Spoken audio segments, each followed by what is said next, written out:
When my daughter-in-law Brielle stood in the marble foyer of the Maldives resort and announced to her entire family that I was just an old woman who needs to learn her place, she had no idea she was speaking to the person who actually owned every square inch of the paradise they'd been vacationing at for years. The look on her face when I pulled out the deed and showed them my name, Giovanna Blackwood, as the sole proprietor, was worth every insult I'd endured over the past decade. But that moment of revelation was just the beginning of a story that would shake the Carrington family to its core and finally show them that sometimes the person you dismiss as worthless holds all the cards. Before we jump back in, tell us where you're tuning in from, and if this story touches you, make sure you're subscribed, because tomorrow I've saved something extra special for you. It was supposed to be their annual family gathering at Azure Haven, the breathtaking beachfront property in the Maldives that the Carringtons had been using for their luxury vacations for the past 15 years. As usual, I had arrived 3 days early to ensure everything was perfect. Fresh orchids in every room, the infinity pool cleaned to sparkling perfection, the staff briefed on each family member's preferences. What they didn't know was that I wasn't just being a dutiful mother-in-law, I was overseeing my own property, the crown jewel of my late husband Domenico's real estate empire that I'd inherited 20 years ago. The morning everything changed started like any other. I was arranging birds of paradise flowers in the grand dining room when I heard Brielle's voice cutting through the peaceful morning air. She was on the terrace with her sister Valentina and their mother Cordelia, my son August's wife, sister-in-law, and mother-in-law respectively. The three of them had formed what I privately called the Carrington Tribunal, always ready to pass judgment on anyone they deemed beneath their social standing. Honestly, I don't know why Giovanna insists on coming early every year, Brielle was saying, her voice dripping with disdain. It's not like we need her fussing around like some kind of glorified housekeeper. The staff here are perfectly capable. Valentina's laugh was sharp and cruel. Right? And have you seen what she's wearing? Those old sundresses she insists on bringing. You'd think after marrying into our family, she'd have learned how to dress properly by now. But it was Cordelia's response that cut the deepest. Ladies, please, we must be charitable. Giovanna is just an old woman now. She probably doesn't realize how out of place she is at our family gatherings. Perhaps we should gently suggest she stay home next year. After all, these vacations are for family, and technically, she's not really one of us anymore since Domenico passed. I stood there, hidden behind the silk curtains, my hands trembling slightly as I arranged the last stem. Just an old woman. Not really family. The words echoed in my mind, each syllable a small dagger. After everything I'd done for them, after all the years of quietly ensuring their comfort, this was how they saw me, an unwanted intruder in their privileged world. My late husband Domenico had been the only Carrington who ever truly saw me. We'd met when I was running a small seaside restaurant in Positano, and he was a young architect on holiday. Despite his family's objections to him marrying a nobody from Italy, we'd built a beautiful life together. When he died in a car accident just 5 years into our marriage, I was left to navigate his family's cold shoulders alone. Their son, August, was only 7 at the time, and for his sake, I'd endured every slight, every backhanded compliment, every reminder that I wasn't their kind of people. What the Carringtons never bothered to learn was that Domenico had been quietly building his own fortune, separate from the family money. He'd invested in properties around the world, with Azure Haven being his most prized acquisition. In his will, he'd left everything to me, with clear instructions that I should maintain the property for August's future while keeping the ownership details private. My family's pride would never let them accept hospitality from you, he'd written. So let them think what they want to think. For 20 years, I'd honored his wishes. I'd let the Carringtons believe that Azure Haven belonged to some distant relative of theirs, that their annual vacations were a family privilege passed down through generations. I'd watched them lounge by my pool, dine on my terrace, and sleep in my beds, all while treating me like an unwelcome guest who should be grateful for their tolerance. The sound of approaching footsteps pulled me from my thoughts. August appeared in the doorway, his face lighting up when he saw me. Despite everything, my son had grown into a kind man, though somewhat blind to his family's treatment of me. "Mom! There you are! The place looks incredible as always. I don't know how you do it." I smiled, setting down my pruning shears. "Just making sure everything's perfect for the family." He hugged me briefly, then glanced at his watch. "Listen, Brielle wanted me to talk to you about something. She feels like maybe you're working too hard on these vacations. You know, at your age, you should be relaxing more, not running around organizing everything." At my age. There it was again. "What exactly is Brielle suggesting?" I asked carefully. August shifted uncomfortably. "Well, she thought maybe next year you could arrive with everyone else instead of coming early. Or maybe even skip a year? Give yourself a break? We could hire an event planner to handle the preparations." I studied my son's face, searching for any sign that he understood how hurtful this suggestion was. Finding none, I simply nodded. "I'll think about it." As August left to join his wife, I made a decision. 20 years of silence was enough. The Carringtons were about to learn exactly who they'd been dismissing as just an old woman. That evening, as the family gathered for their welcome dinner on the torchlit terrace, I took my usual seat at the far end of the table. Brielle, resplendent in a designer dress that probably cost more than most people's monthly salary, was holding court at the center, regaling everyone with stories of her latest charity board position. Of course, I told them that presentation was everything, she was saying. "You can't expect people to take you seriously if you don't look the part. Image matters in our circle." Cordelia nodded approvingly. "Exactly right, darling. It's something I've always tried to teach the family." Her eyes flickered briefly to me, a pointed message in her glance. I sipped my wine quietly, watching, as platters of lobster and Wagyu beef made their way around the table, all ordered on my account, naturally, though they assumed it was covered by the mysterious family benefactor who owned the property. "Speaking of image," Valentina chimed in, "has anyone noticed how much better the East Wing looks this year? I heard they finally hired a proper interior designer instead of letting." She trailed off, glancing at me meaningfully. "Instead of letting untrained hands handle the decor?" I finished for her, my voice steady. "Actually, I made those changes myself." "I'm glad you approve." An awkward silence fell over the table. Brielle recovered first, laughing lightly. "Oh, Giovanna, you're so quaint. Always puttering around, trying to help. It's sweet, really." "Is it?" I set down my wine glass, meeting her eyes directly. "Tell me, Brielle, what exactly do you think I do here every year?" She looked taken aback by my directness. "Well, you help out where you can, I suppose. Though honestly, we've all been meaning to talk to you about that. You're not getting any younger, and all this fussing about can't be good for you." "She's right," Cordelia interjected, her voice taking on that patronizing tone she reserved for people she considered beneath her. "Giovanna, dear, you're what, 62 now? It's time to accept that your role in the family has changed. You should be enjoying your golden years, not playing hostess to people who can certainly manage without you." The words hung in the air like a challenge. Around the table, I could see other family members shifting uncomfortably, but no one spoke up to defend me. Not even August.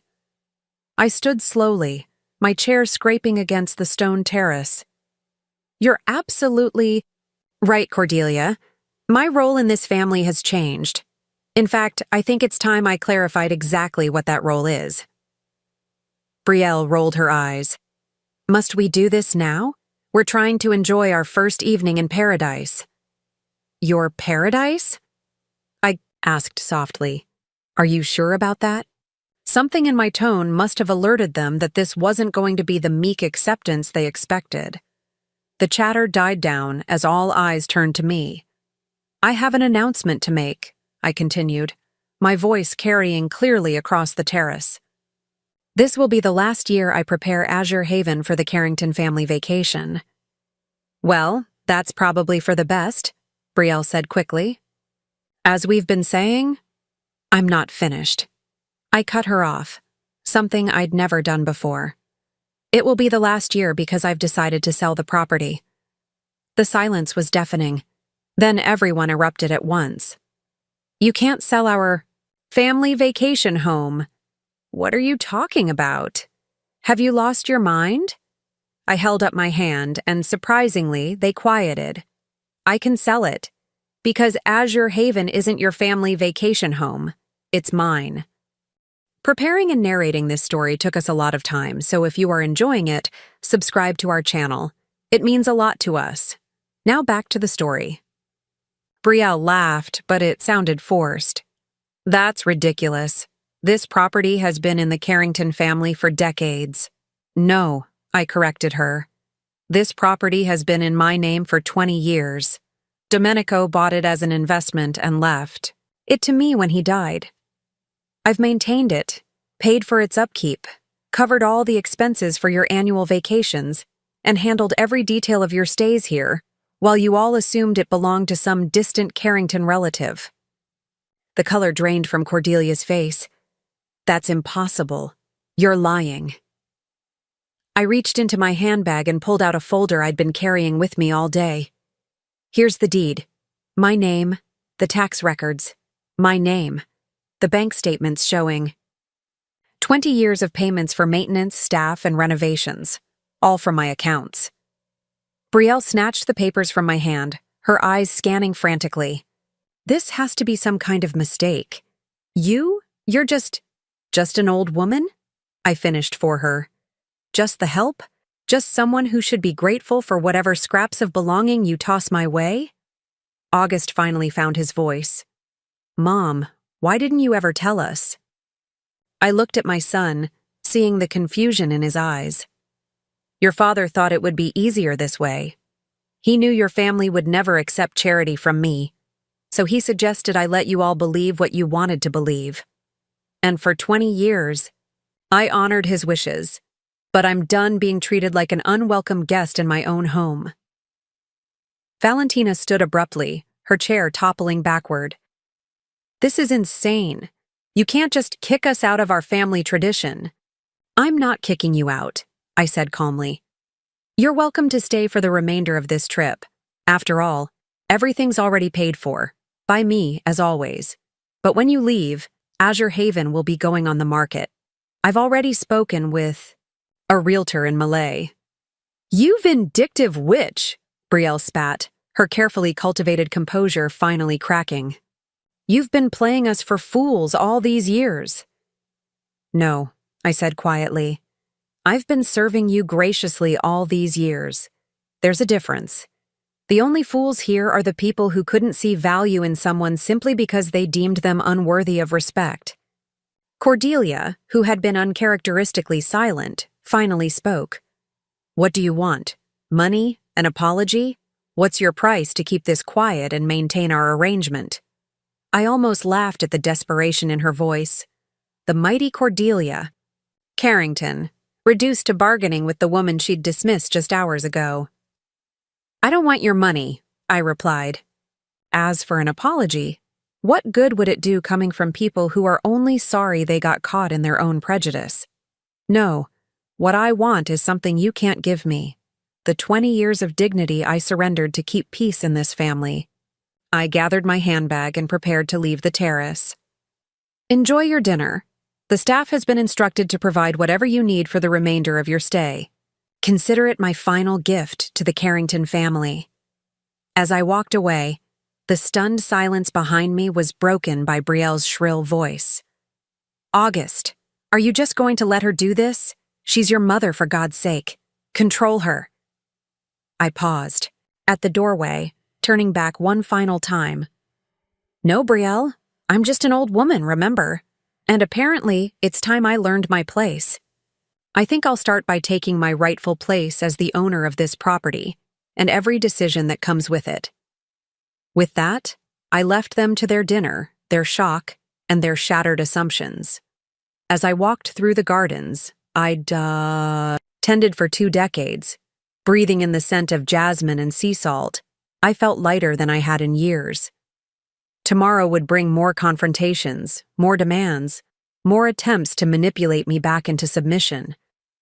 But tonight, for the first time since Domenico died, I stood tall in my own truth. The Carringtons had no idea what was coming. They thought this revelation about Azure Haven was the biggest shock they'd face, but I had barely begun to show them who Giovanna Blackwood really was. The meek widow they'd taken for granted was done playing their games. As the sound of raised voices drifted across the garden from the terrace, I smiled to myself. Let them argue. Let them scheme. They were about to learn that when you dismiss someone as just an old woman, you might be overlooking the person who holds all the power, and has finally decided to use it. The morning after my revelation at dinner, I woke before dawn and slipped into the private study that overlooked the ocean. This room was my sanctuary, the one place in Azure Haven where I kept the truth of my life, documents, photographs, and memories the Carringtons knew nothing about. I pulled out my laptop and began composing emails to my team of lawyers and financial advisors. If the family thought last night's announcement about the property was the only surprise I had in store, they were about to learn how wrong they were. By 7 o'clock, the first knock came at my door. It was August, looking haggard and confused. "Mom, we need to talk," he said, running his hands through his hair. "Brielle couldn't sleep all night. She keeps saying there must be some misunderstanding." I gestured for him to sit in one of the leather armchairs. "There's no misunderstanding, August. I own Azure Haven. I've owned it for 20 years. But why didn't you tell me?" The hurt in his voice was genuine. "All these years, I thought. We all thought." "You thought what? That I was just tagging along on your family's generosity? That I should be grateful to be included?" He flinched. "That's not fair." "Isn't it? Tell me, August. In all these years, did you ever once defend me when your wife and her family made their little comments about my clothes, my background, my place in the family?" His silence was answer enough. "Your father knew exactly how his family would treat me after he died," I continued. "That's why he made sure I'd have security, even if I had to hide it.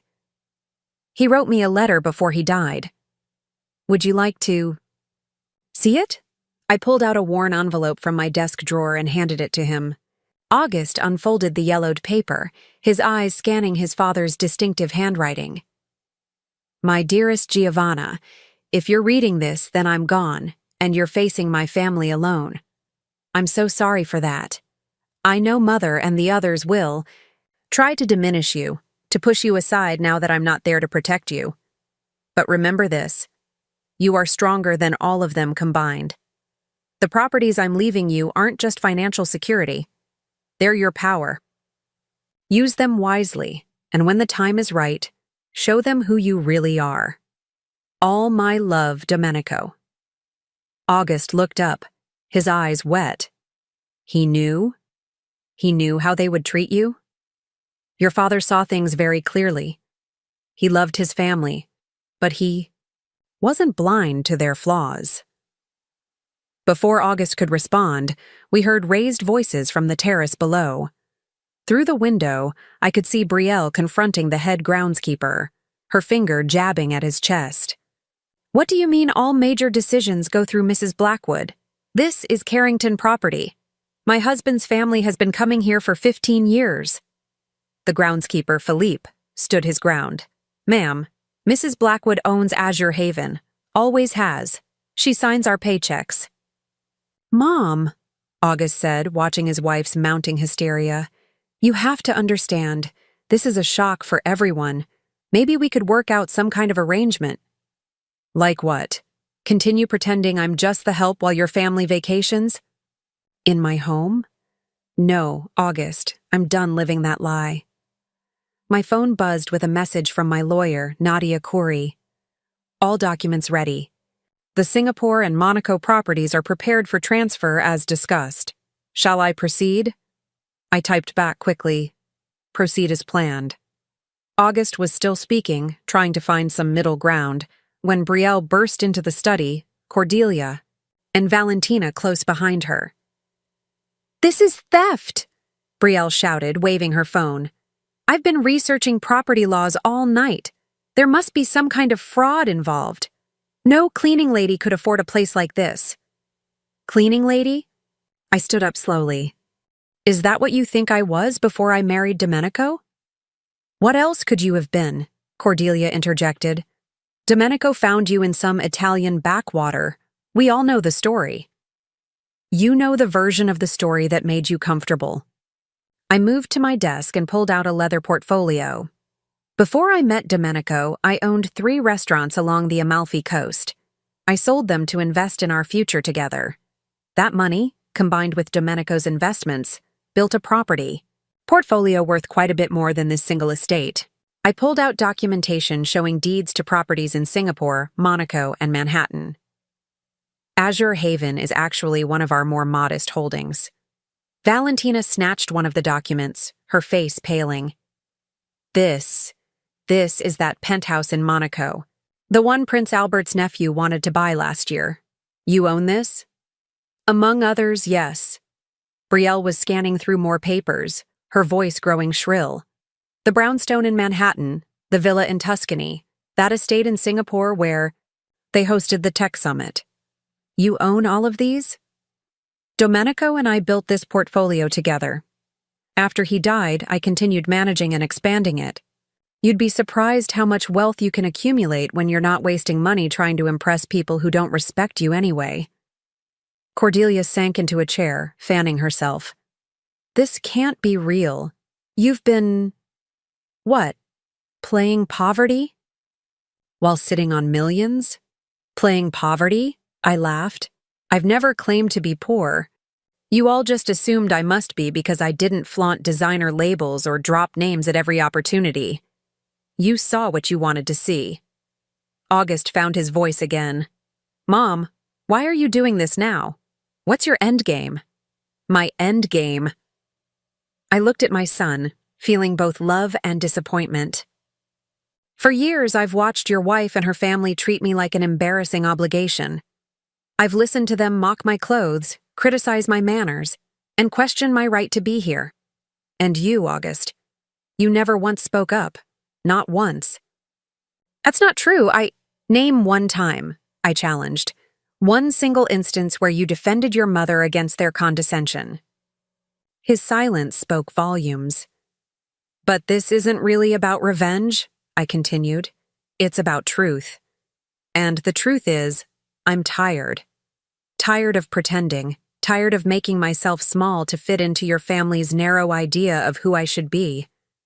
I have a life beyond being August's mother or Domenico's widow.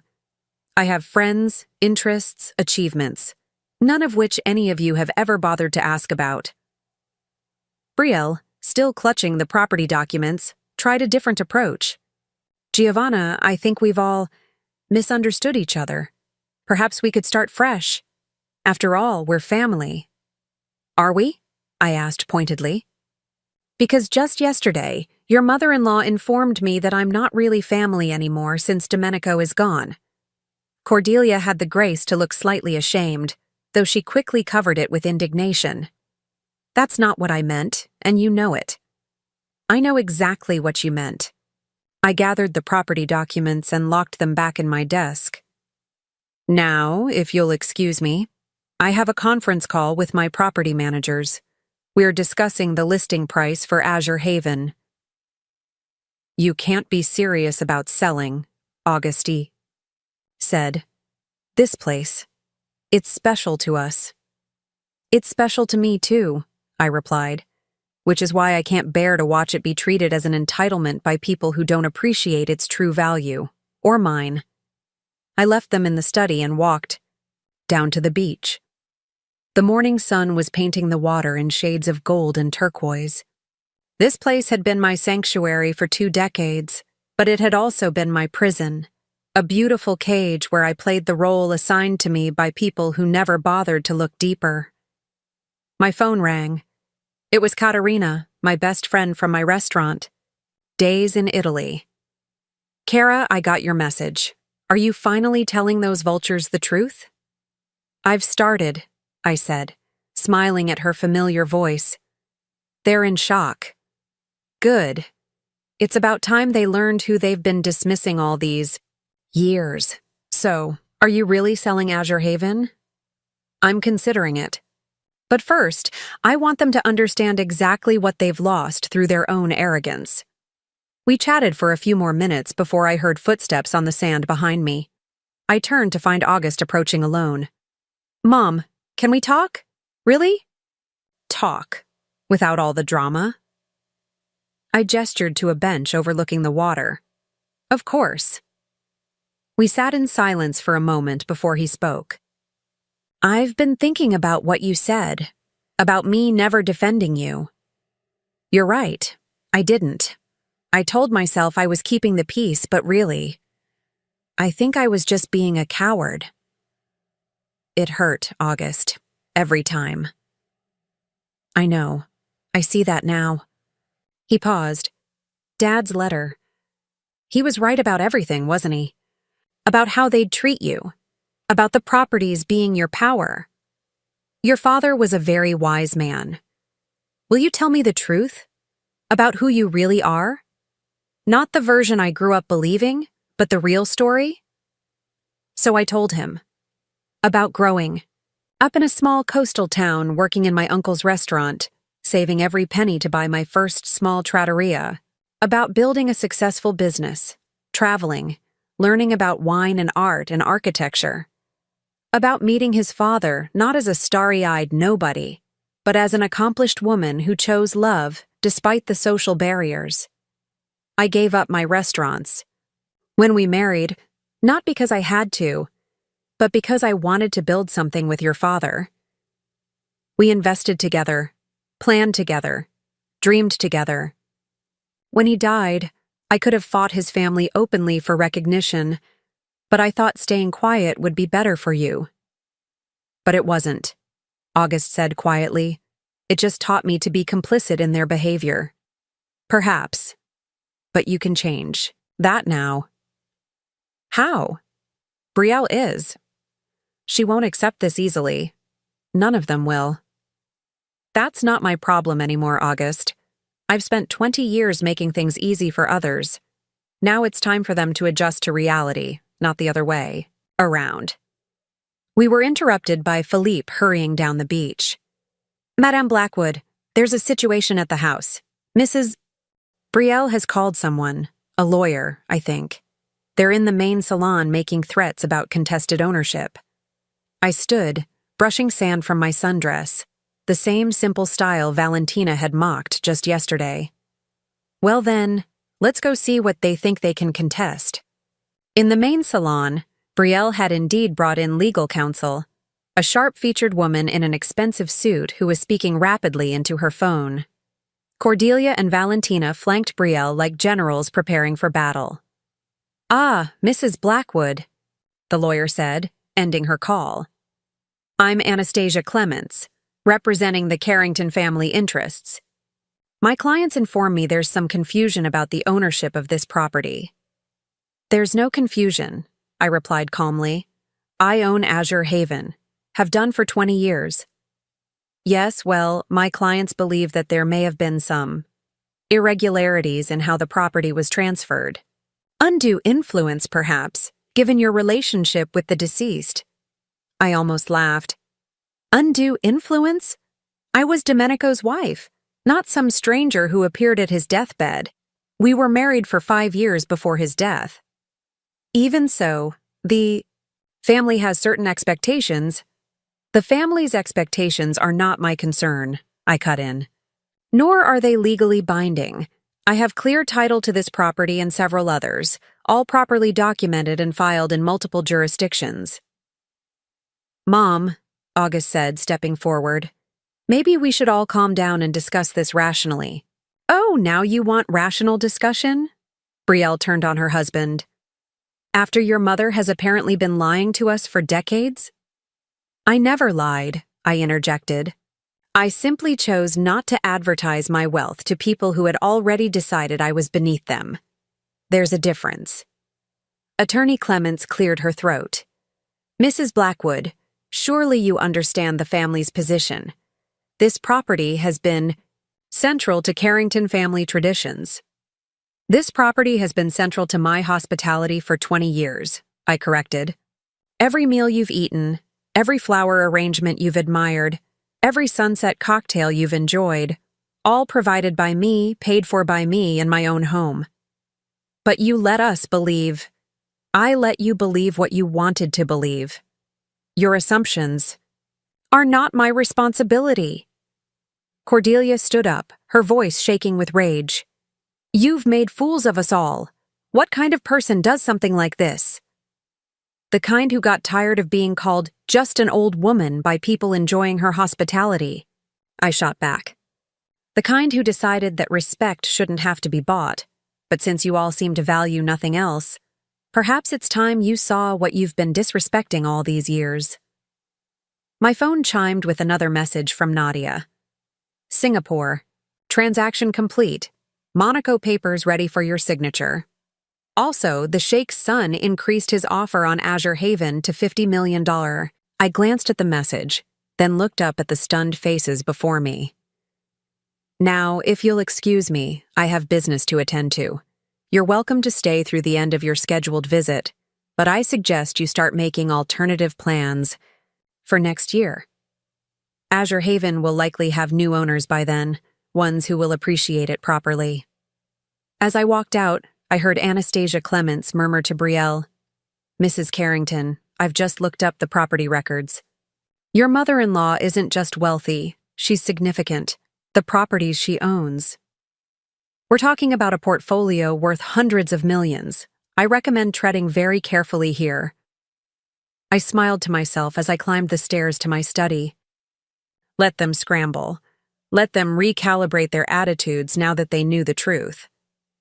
But it was too late for easy reconciliation. 20 years of dismissive treatment couldn't be erased just because they'd discovered my net worth. Back in my study, I placed a call to the Sheikh's son. Your Highness? Yes, about your offer on Azure Haven. I'm ready to discuss terms. As I negotiated what would likely be one of the most expensive private real estate deals in the Maldives, I could hear the Carringtons arguing downstairs. Their voices rose and fell like the tide, full of accusations, justifications, and blame. August's voice occasionally cut through, trying to mediate, but the damage was done. 20 years ago, Domenico had seen this coming. He'd known his family's nature and tried to protect me in his own way. But protection had become a cage, and I was finally ready to fly free. The irony wasn't lost on me. In trying to keep me in my place as just an old woman, the Carringtons had pushed me to finally claim my real place, as a woman of substantial means who no longer needed their approval. Their snobbery had been the key to my liberation. As the afternoon sun painted the ocean in shades of amber and rose, I finalized the preliminary agreement to sell Azure Haven. The Carringtons would have to find somewhere else for their annual gatherings, but that was no longer my concern. I had properties to manage, investments to oversee, and a life to live. One where I never had to make myself small again to fit someone else's idea of who I should be. And tomorrow? Tomorrow I would tell them about the foundation I'd been running for 15 years, the one that had quietly donated millions to education initiatives across Southeast Asia. The one I'd named after Domenico, managed entirely on my own, without ever mentioning it to his family. After all, if they were going to be shocked by my wealth, they might as well learn about my philanthropy too. The old woman they'd dismissed still had plenty of surprises left to reveal. That evening, as if the universe had conspired to add another layer to the unfolding drama, an unexpected visitor arrived at Azure Haven. I was in my study reviewing contracts when Philippe knocked on my door, looking slightly flustered. "Madam Blackwood, there's someone here to see you. She says she's Mrs. Brielle's mother." I raised an eyebrow. Brielle's parents lived in Connecticut and, to my knowledge, had never shown interest in the Carrington family gatherings. Did she give her name? Victoria Beaumont Ashford. The name hit me like a splash of cold water. Victoria Beaumont Ashford wasn't just Brielle's mother. She was the CEO of one of the largest luxury hotel chains in North America. I'd actually had business dealings with her company years ago, though she wouldn't know it. My transactions had been through various holding companies and trusts. "Send her in, Philippe, and perhaps prepare some tea." Victoria swept into my study moments later, all elegant silver hair and designer clothing. Unlike her daughter's flashy style, Victoria's wealth whispered rather than shouted. I recognized the understated elegance of someone truly comfortable with their position. "Mrs. Blackwood," she said, extending a manicured hand. "I apologize for arriving unannounced. When Brielle called me hysterical about some property situation, I felt I should come personally. Please, sit down." I gestured to the seating area. "I assume your daughter has filled you in on recent revelations?" Victoria settled into the chair with practiced grace. "She has, though. I suspect her version might be somewhat colored by emotion. She seems to be under the impression that you've been perpetrating some sort of elaborate deception. And what do you think?" She studied me for a moment. "I think there's more to this story than my daughter understands.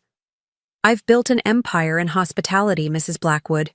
I know the difference between service and servitude, between discretion and deception. An interesting distinction." "Indeed." She accepted the tea Philippa brought in. "I've actually been curious about Azure Haven for years.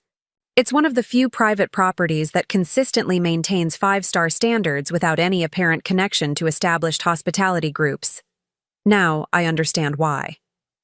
I leaned back in my chair. "Your daughter and her in-laws have spent 20 years believing I was here on their charity. The truth is, I've hosted them in my home while they treated me like an unwelcome servant." I gathered as much from Brielle's incoherent ranting about appropriate social positions. Victoria sipped her tea. "Tell me, why maintain the charade? For so long?" "My late husband thought it would be easier.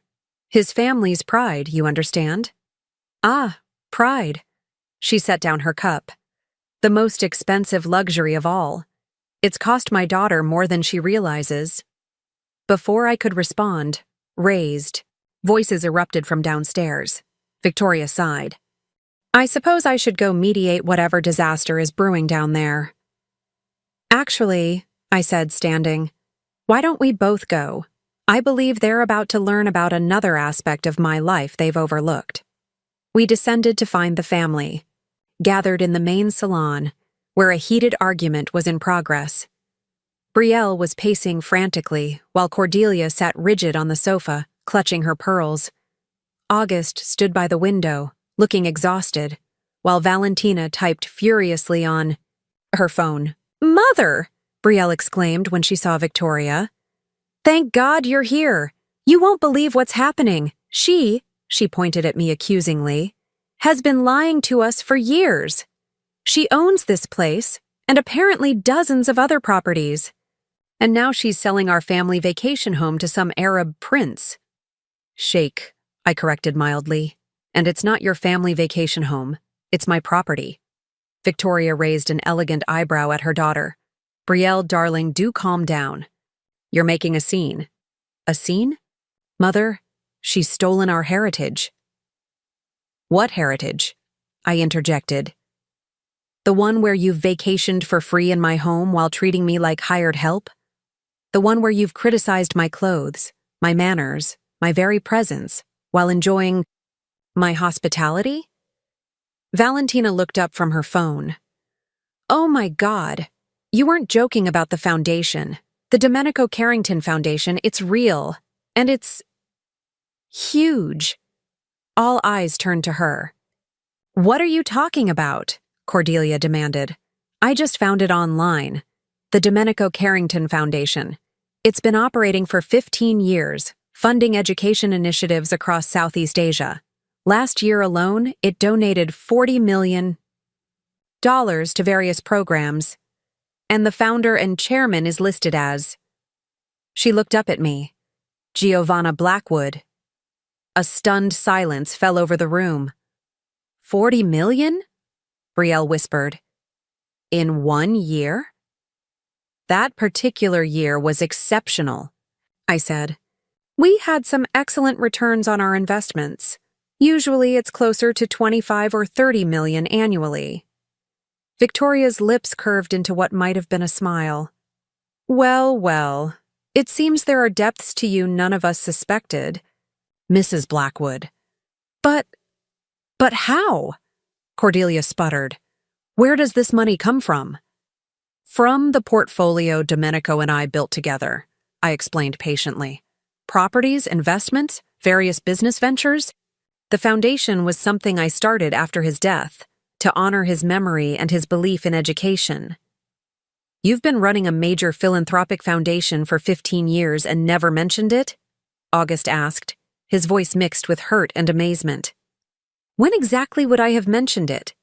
During the dinners where your family discussed how I couldn't possibly understand their world? Or perhaps while your wife was explaining that I needed to stay in my lane?" Victoria turned to her daughter. "Brielle, what exactly have you been saying to your mother-in-law?" She never seemed..." Brielle floundered. "She never seemed what?" Victoria's voice was sharp. "Wealthy enough? Sophisticated enough? Or did you simply never bother to look beyond your own assumptions?" "This is ridiculous," Valentina burst out. "If she's so rich and powerful, why has she been playing servant all these years?" "I haven't been playing servant," I said quietly. "I've been honoring my husband's memory by hosting his family. I've been maintaining traditions that seemed important to you all. I've been trying to be the bridge between August and his father's family.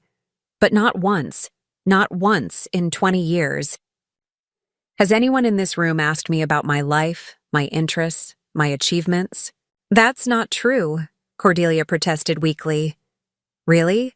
Tell me then, what do you know about me beyond being Domenico's widow? Do you know I speak 5 languages? That I studied architecture in Florence before I met your son? That I serve on the board of 3 international charities? That I own one of the largest private collections of Southeast Asian art in Europe?" Their silence was answer enough. Victoria cleared her throat. "I think what Mrs. Blackwood is trying to say is that you've all been so focused on what you thought she wasn't, that you never bothered to discover what she actually is." "But why hide it?" Brielle demanded, her voice almost petulant now. "Hide? What exactly? My wealth? I've never hidden it. I simply haven't flaunted it. Or did you think the fresh orchids that appear in every room, the perfectly maintained property, the staff who anticipate your every need, did you think all that happened by magic?" We assumed there was a trust or something," August admitted. "There is a trust. Several, actually. All in my name." My phone buzzed with a message. I glanced at it and couldn't help but smile. "What now?" Valentina asked suspiciously. "Oh, just a confirmation that our latest project has been approved. The foundation is building a technology center in Cambodia. It should serve about 15,000 students annually." "This is insane," Brielle muttered. "My mother-in-law is some kind of secret philanthropist millionaire?" "Billionaire," Victoria corrected quietly.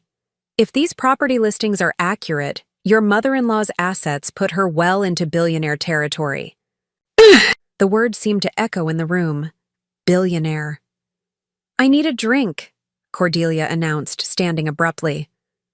"The bar is fully stocked," I said helpfully. "The Macallan 1926 is particularly good. Though at $60,000 a bottle, I've been saving it for special occasions." Cordelia sat back down, looking faint. "You've been serving us $60,000 whiskey?" Valentina squeaked. "Only to those who could appreciate it.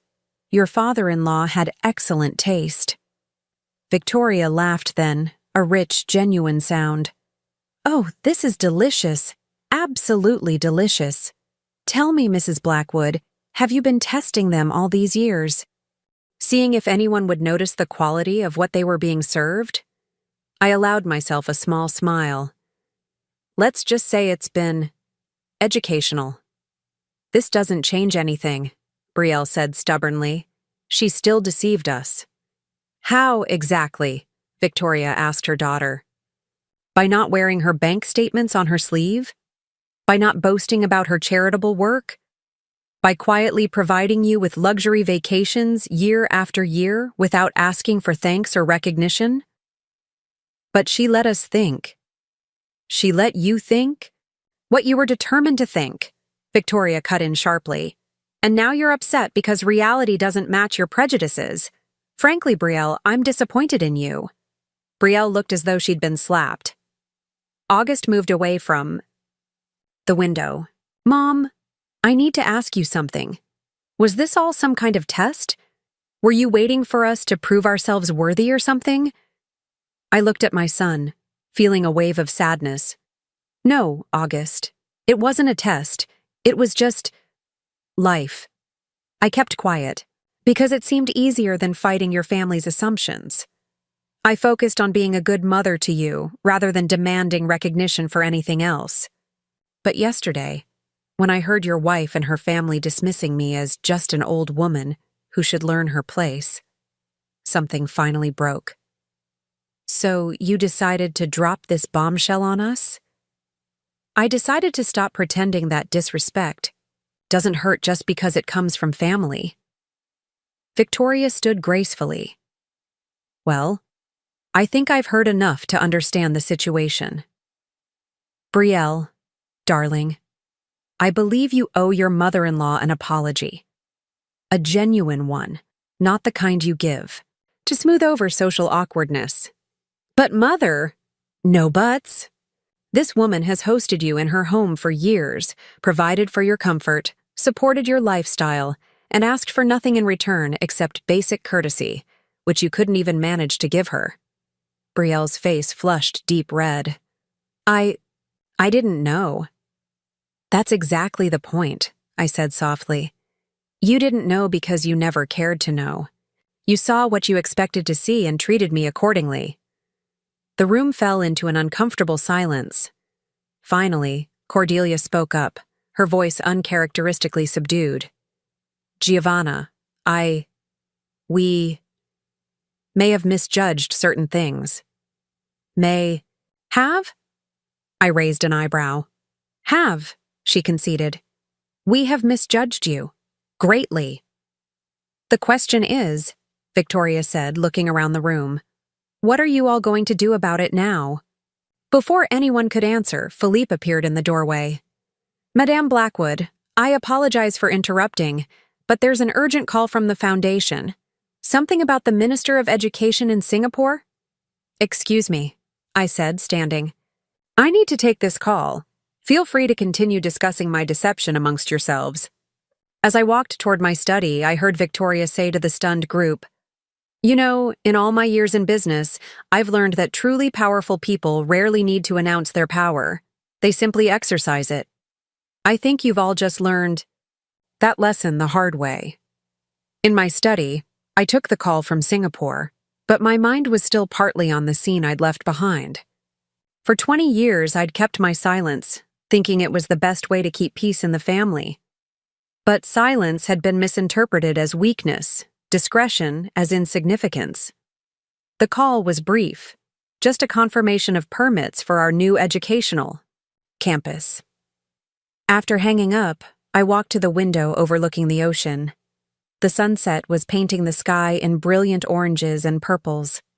Beautiful views from a beautiful prison. But I wasn't a prisoner anymore.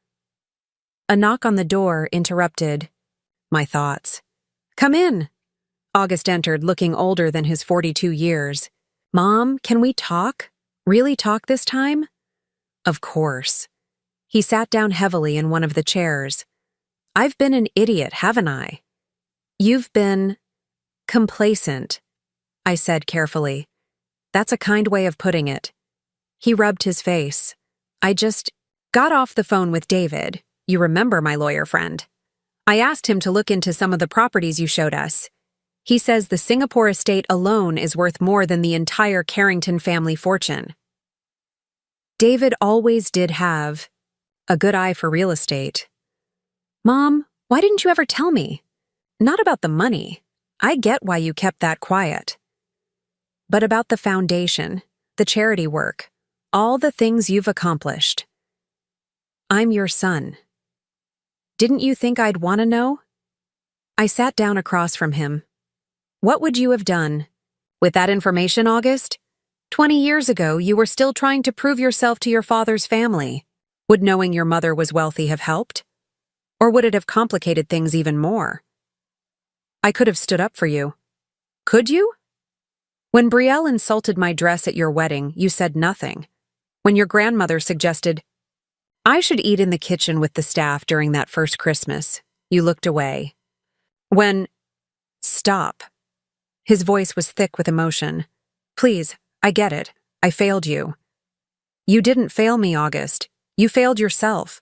You let others define your relationship with your own mother based on their prejudices. How do I fix this? I'm not sure you can fix 20 years of indifference with a single conversation. But I want to try, and not because of the money. I need you to believe that.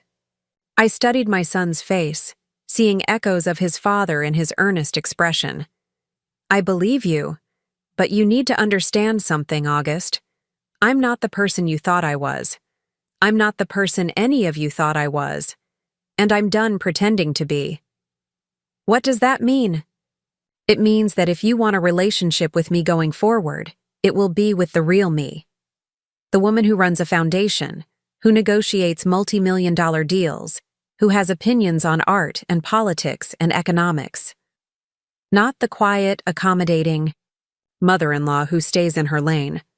I want that. I do. But Brielle will have to make her own choices, as will the rest of the family. August nodded slowly. You're really going to sell Azure Haven? The Sheikh's offer is very generous, and frankly, this place has too many memories of being treated as less than I am. Where will you go? I have homes in Singapore, Monaco, Manhattan. I'll figure it out. Or maybe I'll buy something new, somewhere without the baggage of the past 20 years. Will we still see you? I reached out and took his hand. That depends entirely on whether you're willing to see me as I really am, not as you've imagined me to be. Before August could respond, there was another knock at the door. This time it was Victoria. I hope I'm not interrupting, she said, but I wanted to speak with you before I go to my room. August stood. I should let you two talk, Mom. Thank you. For everything. Even the things I was too blind to see. After he left, Victoria took his seat. Your son seems to be having an awakening. Better late than never, I suppose. Indeed. She studied me with sharp eyes.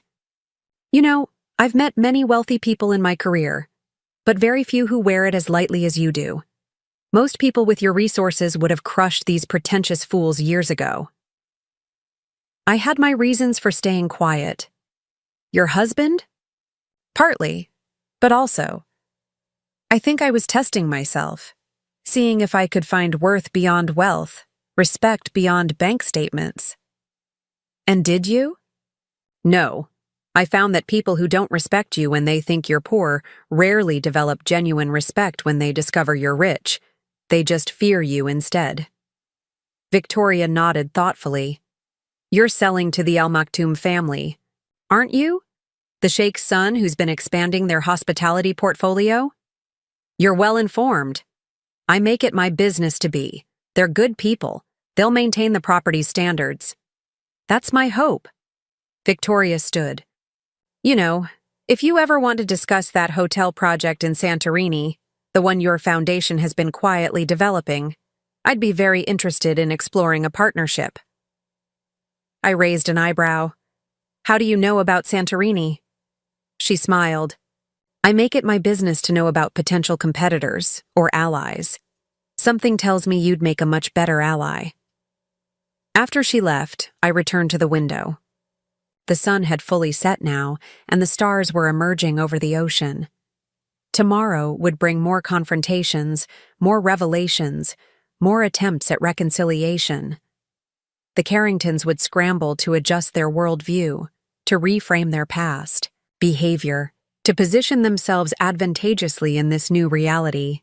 But I was done adjusting myself to accommodate others' expectations. The old woman they had dismissed was about to show them exactly what they had overlooked all these years. And this was only the beginning. The next morning brought an unexpected development. I was having breakfast on my private balcony when Philippe informed me that a television news crew had arrived at the gates, requesting an interview about the Domenico Carrington Foundation. Apparently, Valentina's social media posts about discovering my philanthropic work had gone viral overnight, catching the attention of international media. They're from CNN Asia, Felipe explained. They say they're doing a feature on hidden philanthropists in Southeast Asia. Should I send them away? I considered for a moment. No, let them set up in the garden pavilion. I'll speak with them in an hour. After Philippe left, I made a few phone calls to my foundation's PR team. If this story was going public, I wanted to control the narrative. Within minutes, my team was coordinating with the CNN producers, arranging for them to video call several of our foundation's beneficiaries across Asia. I dressed carefully for the interview, not in the simple sundresses the Carringtons had. Mocked, but in an elegant white suit I rarely wore around them. As I fastened my grandmother's pearl necklace, a piece worth more than most people's houses, I heard a commotion downstairs. Through my window, I could see the family gathering on the terrace, watching the news crew set up their equipment. Brielle was gesturing frantically while speaking to her mother, while Cordelia appeared to be having what looked like a panic attack. August stood apart from the others, his expression unreadable. The interview itself was straightforward. The reporter, a young woman named Sarah Chen, had done her homework. She asked intelligent questions about the Foundation's work, our selection criteria for projects, and our long-term goals. What she didn't ask about, thankfully, was family drama or personal wealth. Mrs. Blackwood, your foundation has quietly funded over 500 schools, provided scholarships to 12,000 students, and built 15 technology centers across Southeast Asia. Yet until yesterday, almost no one knew about this work. Why maintain such a low profile? My late husband believed that true charity doesn't need an audience, I replied. We wanted the focus to be on the communities we serve, not on ourselves. But surely the Carrington family name would have opened doors, attracted more donors? Perhaps, but Domenico never wanted our charitable work to be about social capital or networking opportunities. It was about giving back, purely and simply. As the interview continued, I noticed more people gathering in the garden, not just the family now, but also some of the resort staff who had learned about my identity as their employer. Many of them had children who had benefited from our foundation's programs. Can you tell us about your future plans for the foundation? Sarah asked. We're expanding into sustainable technology education. The world is changing rapidly, and we want to ensure that students in developing regions aren't left behind. We're also partnering with several tech companies to create internship programs that connect our graduates with global opportunities. After the interview concluded, I walked back toward the main house, only to find the Carringtons waiting for me on the terrace. They looked like a group of defendants awaiting sentencing. That was impressive, Cordelia managed, her voice lacking its usual sharp edge. Thank you. Giovanna, Brielle stepped forward, wringing her hands. That is, my mother and I were talking, and we realize we owe you a significant apology. I waited, saying nothing. "We've been absolutely horrible to you," she continued, the words tumbling out rapidly. "All these years we made assumptions. We were dismissive. We failed to see who you really are." "And who am I really, Brielle?" she faltered. You're someone extraordinary. Someone we should have respected from the beginning." "Because of my money? Because of the foundation?" "No. Well, not just that. Because of your character, your generosity, your—" "Stop." I held up my hand. "Please don't insult both of us with this sudden enlightenment. Yesterday you thought I was just an old woman who should learn her place. Today, after discovering my wealth, you find me extraordinary." "What changed, Brielle? Certainly not my character. That's been constant for 20 years. "That's not fair," Valentina interjected. "How were we supposed to know who you really were when you hid everything from us?" "Did I hide my kindness? Did I hide the fact that I welcomed you into my home year after year? Did I hide my love for my son and my efforts to maintain his relationship with his father's family? What exactly did I hide that prevented you from treating me with basic human dignity?" The silence that followed was deafening. Finally, August spoke. "Mother's right. We saw what we wanted to see. Or rather, we saw what confirmed our prejudices and ignored everything else." Before anyone could respond, Philippe approached with a sealed envelope. "Madame, this just arrived by special courier, from the palace in Monaco." I opened the envelope and scanned its contents. It was an invitation to a charity gala, one where my foundation would be receiving a humanitarian award from Prince Albert himself. The event was in 3 days. "What is it?" August asked. "An invitation to receive an award in Monaco, for the foundation's work." "Monaco?" Brielle's ears perked up. "As in the royal family of Monaco?" "Yes. We've collaborated on several environmental education initiatives. You know Prince Albert." Valentina couldn't hide her excitement. "We've met on several occasions. He's been very supportive of our work." I could practically see the wheels turning in their heads, visions of royal connections, glamorous parties, social elevation. It was almost comical. Will you be attending?" Cordelia asked, trying to sound casual. "Of course. I leave tomorrow." "Tomorrow?" Brielle stepped forward. "But we still have 3 days left of our vacation." "Yes, you do, at my property, which you're welcome to enjoy for the remainder of your scheduled time." Might we possibly? Brielle struggled with the words. "Could we come with you, to show our support?" I looked at her steadily.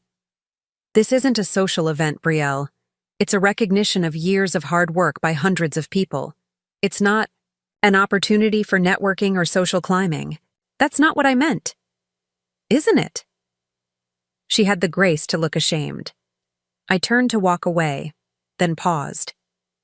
"You know what the saddest part is? If any of you had shown genuine interest in my life over the past 20 years, you could have been part of this journey. You could have contributed to something meaningful. Instead, you chose to focus on my perceived shortcomings. And now, when you finally see value in me, it's too late to share in what I've built." That evening, as I packed for Monaco, August knocked on my door. "Can I help?" he asked. "Come in." He sat on the edge of my bed, watching me fold clothes into my suitcase. "I've been thinking about Dad's letter," he said finally, "about what he knew would happen. Your father was perceptive. Did you ever resent him for putting you in this position?" I paused in my packing. "Sometimes, but he thought he was protecting both of us. He knew his family would never accept me as an equal, so he gave me the means to live independently of their approval. But it isolated you. It did. But it also gave me the freedom to build something meaningful without constantly fighting for validation." August picked up a framed photograph from my dresser, one of Domenico and me on our honeymoon in Santorini. I miss him. So do I. Do you think he'd be proud of what you've accomplished? I think he'd be proud that I've found my own path, that I didn't let his family's prejudices define me. I'm sorry I did. You were young, and you were trying to fit in with your family. That's not an excuse. No, I agreed. It's not. We sat in comfortable silence for a moment before August spoke again. Tell me about the foundation. How it really started. Not the public version, the real story.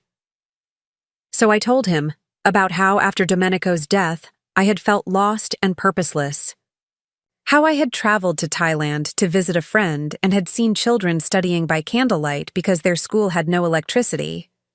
How that single image had sparked the idea for what would become the foundation. I started small, I explained, just funding solar panels for a few rural schools. But then I saw how much more was needed: computers, internet access, teacher training. One project led to another, and suddenly I had a foundation. Why education specifically? Because education is what saved me. After my parents died, I could have ended up anywhere. But I had teachers who believed in me, who pushed me to learn, to grow. I wanted to give that same chance to others. And you never told us about any of this. Would you have listened? Really listened? Or would it have been dismissed as cute that Domenico's widow had a little charity project? August winced. Probably the latter. Exactly. My phone buzzed with a message from my assistant in Monaco, confirming the arrangements for my arrival. A suite at the Hotel Hermitage was ready, and the Foundation's European team was preparing for the award ceremony. There's something else I should tell you, I said to August, about the sale of Azure Haven. What about it? The buyer, Sheikh Al Maktoum, wants to turn it into a campus for a new international hospitality school, one that will offer scholarships to students from developing nations. I'm donating a portion of the sale price to create an endowment for those scholarships. August's eyes widened. So even selling this place, you're still thinking about education and opportunity? Always. It's not about the money, August. It never has been. It's about using what we have to create something better. I want to help, he said suddenly. With the foundation. I know I haven't earned the right, but I want to be part of this, part of what you're building. I studied my son's face, looking for any sign of the opportunism I'd seen in his wife and her family. But all I saw was genuine desire, perhaps, for the first time in years, to connect with his mother's true self. We'll see, I said finally. Let's take it one step at a time. The next morning, as I prepared to leave for the airport, the family gathered to see me off. The dynamics had shifted dramatically in just 48 hours. Where once they had barely acknowledged my departures, now they hovered anxiously, as if afraid I might disappear forever. Giovanna. Cordelia stepped forward, clutching her pearls in that nervous gesture I'd observed for 20 years. I realize we haven't. That is, I haven't been as welcoming as I should have been. If you're willing, I'd like to start over. I looked at the woman who had once suggested I eat in the kitchen with the staff. Starting over isn't possible, Cordelia. We can only move forward. Whether that includes a relationship depends entirely on your ability to see me as I am, not as you've imagined me to be. I understand, she said quietly, though I wasn't sure she truly did. Brielle approached next, her designer sunglasses failing to hide her red-rimmed eyes. She'd clearly spent the night wrestling with the implications of the past few days. Will you be coming back? To Azure Haven? No. This chapter is closing. I meant to us, to the family. That remains to be seen. Victoria, who had been standing apart from the others, stepped forward. Safe travels, Giovanna, And congratulations on the award. It's well deserved. She handed me a business card. When you're ready to discuss that Santorini project, call me directly. As my car pulled away from Azure Haven, I didn't look back. Ahead lay Monaco, the award ceremony, and a life lived on my own terms. Behind me, I left a family grappling with the realization that their assumptions had cost them 20 years of knowing someone extraordinary. But I wasn't dwelling on their regrets.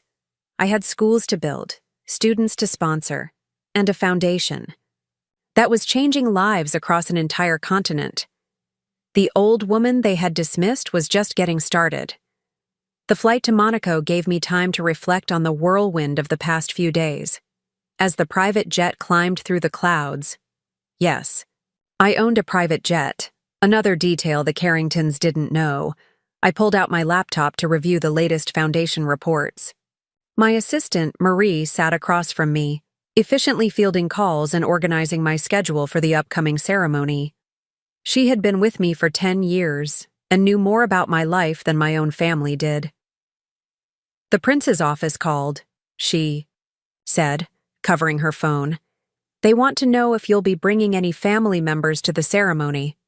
No, I replied without hesitation. This is foundation business. Also, that reporter from the Financial Times wants to interview you about your stealth wealth approach. And Bloomberg is interested in a feature about women philanthropists who built their own fortunes. You tell them both I'll consider it after the ceremony. As we flew east, I thought about the concept of stealth wealth. It wasn't something I had consciously cultivated. It had simply been my nature. Growing up with nothing had taught me that. True wealth wasn't about display. It was about security, opportunity, and the ability to make a difference. My phone buzzed with a text from August. Proud of you, Mom. Safe travels. Simple words, but they carried weight. Perhaps there was hope for rebuilding our relationship after all, but on new terms, with new understanding. The landing in Nice was smooth, and a car was waiting to take us to Monaco. As we drove along the coastal road, memories flooded back. Domenico and I had spent our first anniversary here, young and in love, dreaming of the future. Marie, I said suddenly, do you remember why I hired you? She smiled. Because I told you in the interview that I didn't care about your money, I cared about your mission. Exactly. You saw what mattered. It wasn't hard. You talk about those students like they're your own children. And they were, in a way. Every scholarship recipient, every graduate who went on to university, every young woman who broke free from poverty through education, they were all part of my extended family. A family I had chosen, who valued what I offered, who saw me for who I truly was. As we approached Monaco with its glittering harbor and elegant buildings climbing the hillside, I felt a sense of peace. The Carringtons could grapple with their revelations back at Azure Haven. I had a humanitarian award to accept, and more importantly, work to continue. The old woman they had dismissed hadn't just survived their condescension, she had thrived despite it. And the best part? This was only the beginning of what they would discover about Giovanna Blackwood. Monaco embraced me with its familiar elegance. The Hotel Hermitage staff greeted me by name, the manager himself escorting me to the Belle Epoque suite overlooking the harbor. This was a world away from Azure Haven, yet in many ways, it felt more like home. Here, I wasn't Domenico's widow, or August's mother. I was Giovanna Blackwood, philanthropist and businesswoman, known and respected in my own right. Your guests will arrive at 7, Marie reminded me as she organized my schedule for the evening. The prince's secretary mentioned they've added a surprise to the ceremony. Nothing too elaborate, I hope. I preferred substance over spectacle, something the royals understood about me. Also, you've received several urgent messages from the Carringtons. Of course. It had been barely 12 hours since I'd left them behind in the Maldives, and already the panic was setting in. When the family discovered I wasn't merely wealthy but connected at the highest levels of European society, Their desperation to re-establish ties would only intensify. Forward August's messages to me. The rest can wait. I opened my laptop to review my speech for the award ceremony when my phone rang. It was Victoria Beaumont Ashford. Giovanna, I hope you don't mind the call. I wanted to congratulate you personally on the award. Thank you, Victoria. That's kind. Not at all. Recognition for genuine philanthropic work is rare in our circles. Usually it's just wealthy people buying plaques to hang in their bathrooms. There was a pause. I also wanted to give you a heads up. My daughter and her in-laws are planning something that might concern you. I sat up straighter. What do you mean? They've booked flights to Monaco, arriving tomorrow morning from what I gather. Cordelia's been calling everyone she knows with connections to the Principality, trying to secure invitations to your award ceremony. I sighed, unsurprised but disappointed. How did you learn this? Brielle called me, practically hyperventilating about how this was her last chance to fix things with you. She seems to think a grand gesture at a royal event will somehow erase 20 years of condescension. And what did you tell her? That she's delusional, that her sudden interest in your foundation is transparently self-serving, that if she truly wanted to support you, she would respect your boundaries and give you space. But we both know, my daughter rarely listens to reason when social advancement is at stake. I gazed out at the yachts bobbing in the harbor. Thank you for warning me. Consider it an apology by proxy. I raised her better than this, or I should have. After ending the call, I contacted the palace security office. If the Carringtons were determined to make a scene, they would find themselves firmly but politely barred from entry. This award ceremony wasn't about family drama. It was about the foundation and the communities we served. As I prepared for the evening, August's messages finally came through. Unlike the frantic texts from Brielle and Cordelia, his were measured and respectful. I understand if you don't want us at the ceremony. Just wanted you to know I'm proud of your work and sorry I didn't appreciate it sooner. Please let me know if there's a better time to talk about the foundation.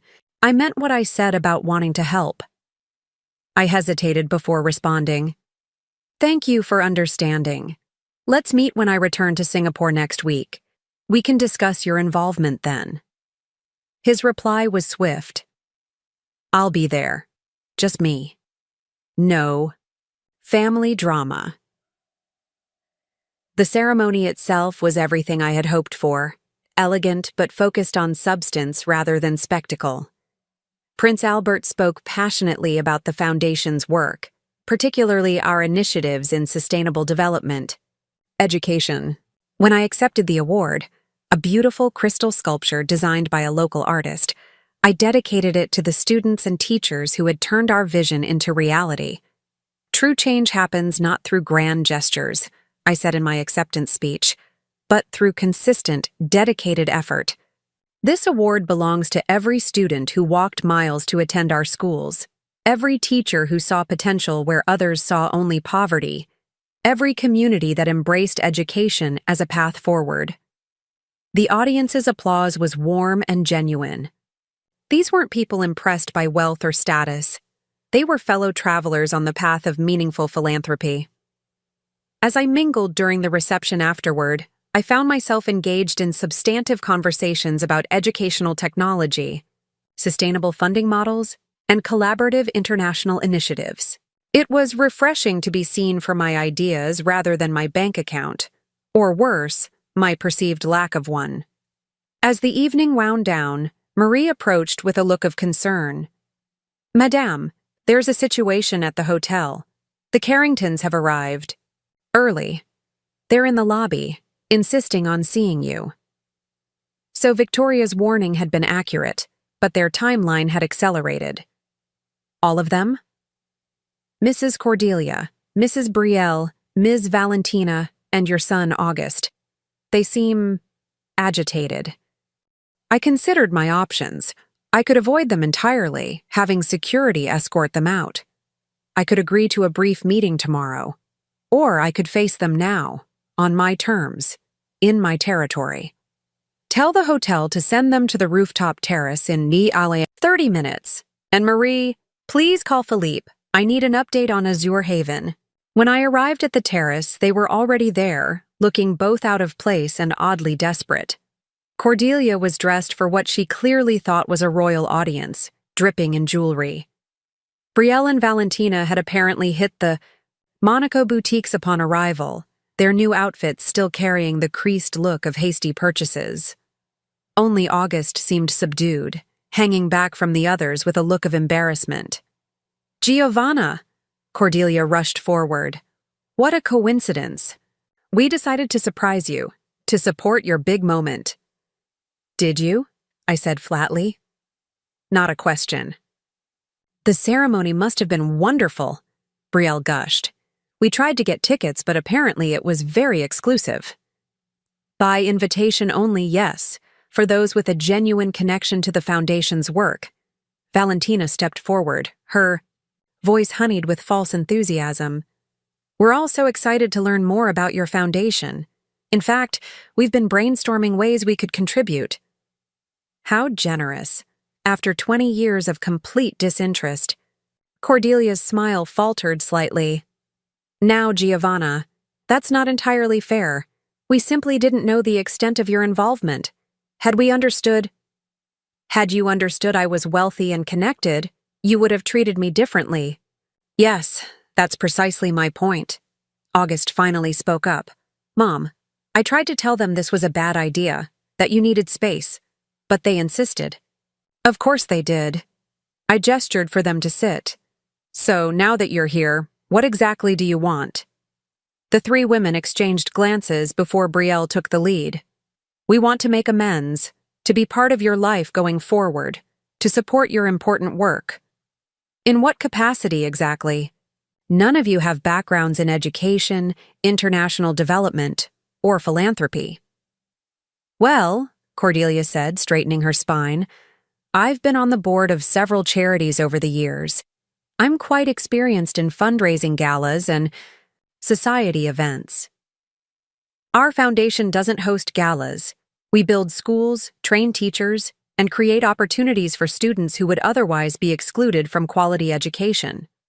I could help with social media, Valentina offered quickly. Raise your profile. You could have millions of followers with the right strategy. We don't measure success in followers.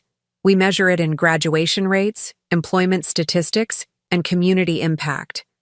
Brielle looked increasingly desperate. Giovanna, please. We're trying. We know we've made mistakes. These weren't mistakes, Brielle. They were choices. Consistent choices over 20 years to dismiss me, to belittle me, to treat me as less than. And now that you know I have wealth and influence, suddenly you're interested in making amends? Suddenly you see value in me? An uncomfortable silence fell over the group. August moved to stand beside me, subtly but significantly positioning himself apart from the others. There's something else you should know, I continued. I've just spoken with Philippe at Azure Haven. The sale to Sheikh Al Maktoum is being finalized tomorrow. The property will transition to its new owners within the month. So soon? Cordelia's voice cracked. But where will we have our family gatherings? Our tradition is ending, along with the fantasy that Azure Haven was ever yours to claim. But we're family, Brielle protested weakly. Are we? Because from where I stand, family means seeing someone's worth regardless of their bank account. It means defending them when others treat them poorly. It means genuine interest in their lives, not just what they can provide for you. My phone buzzed with a message from Marie. I glanced at it, then back at the group. My team needs me for a foundation matter. I'll make this brief. I am not interested in superficial reconciliation. If any of you genuinely want to be part of my life going forward, you'll need to demonstrate that you see me. Not my wealth, not my connections, but me as someone worthy of respect. I stood to leave, but Brielle reached out desperately. Wait, what can we do? How can we prove we're sincere? I considered the question seriously. Start by asking yourselves why you're really here. Is it because you suddenly appreciate who I am? Or is it because you've realized what I can do for you? When you have an honest answer to that question, perhaps we can talk again. As I walked away, August fell into step beside me. I'm sorry about them. I told them this would backfire. Then why did you come? To apologize to you in person, and to ask about the foundation. I've been researching your projects all night. The technology initiative in Cambodia, the teacher training program in Vietnam, the scholarship fund for girls in rural Thailand. It's incredible. It's been my life's work. I'd like to understand it better, not because of the money or the connections, but because it's important to you, because it matters. I studied my son, searching for any hint of calculation or insincerity. Finding none, I nodded. Come to my suite tomorrow morning. Bring a notebook. We have a board meeting via video conference. You can observe. The relief on his face was palpable. Thank you. I won't let you down. We'll see. The next morning, August arrived promptly at 8, notebook in hand, dressed not in the casual luxury he usually favored, but in a simple button-down shirt and chinos. He looked serious, prepared, like someone reporting for work rather than seeking social advancement. For the next 3 hours, he sat quietly as I conducted the Foundation's quarterly board meeting. He took notes, listened attentively to discussions about funding allocations, project timelines, and impact assessments. When the meeting concluded, he had questions, thoughtful ones about sustainable funding models and partnerships with local governments. You've done your homework, I observed. I stayed up all night reading everything I could find about the Foundation. I wanted to understand. And do you? I'm starting to, I think. He hesitated. There's something I need to tell you. Something that happened after you left Azure Haven. Go on. I had a major fight with Brielle about how she's treated you all these years, about how I let it happen. I told her things need to change if our marriage is going to survive. Is that what you want? For your marriage to survive? He looked down at his hands. I don't know anymore. I love Brielle, but these past few days have shown me a side of her I can't ignore. The naked opportunism, the social climbing at any cost. I keep wondering, if she treats my own mother this way, what else am I not seeing? That's a question only you can answer. I know. But what I do know for certain is that I want a relationship with you. A real one. And I want to be part of the Foundation's work, if you'll let me. Not as a figurehead, but as someone who contributes meaningfully. I considered his words. 20 years of disappointment made me cautious, but I could recognize genuine remorse when I saw it. It won't be easy. You'd need to earn the team's trust. Learn the work from the ground up. I'm willing to do that. Why? What changed, August, beyond learning about the money? Seeing you at that CNN interview, watching you talk about those students, those communities. You came alive, in a way I've never seen before. It made me realize there's this whole side of you I've never known, a purpose that gives you joy. And I've missed it all because I was too busy trying to fit into a family that never really accepted either of us. There was truth in his words. Painful, honest truth that couldn't be manufactured for advantage. The Foundation is opening a new campus in Singapore next month, I said finally. We need someone to liaise with local businesses for internship placements. It's entry-level work, but important. His face lit up. I could do that. I already have contacts in the business community there. You'd report to our education director, not to me. No special treatment. I wouldn't want any. And the position is unpaid, at least initially. We prefer to direct our funds to programs, not administrative salaries. I have savings. I'll manage. I nodded slowly. Then we'll see how it goes, one step at a time. His smile was genuine. the same smile he'd had as a boy when he accomplished something difficult, but worthwhile. "Thank you for giving me a chance. I won't waste it." Later that afternoon, as I prepared for a private dinner with Prince Albert and several other philanthropists, Marie informed me that Cordelia, Brielle, and Valentina had checked out of the Eye hotel and booked flights back to the States. "They left a rather dramatic note," she added, handing me an envelope. Inside was a handwritten letter from Cordelia, its tone vacillating between wounded dignity and veiled threats. "Giovanna, after your cruel rebuke last night, we see that you have no intention of true reconciliation. If you choose to cut ties with your family because of ancient slights, that is your prerogative. But be warned that the society circles you now move in can be fickle, and one never knows when one might need family connections again. We will be making alternative arrangements for future family gatherings. Perhaps your grand foundation will keep you warm in your old age." I handed the note back to Marie with a small smile. "File it with the others." The others? 20.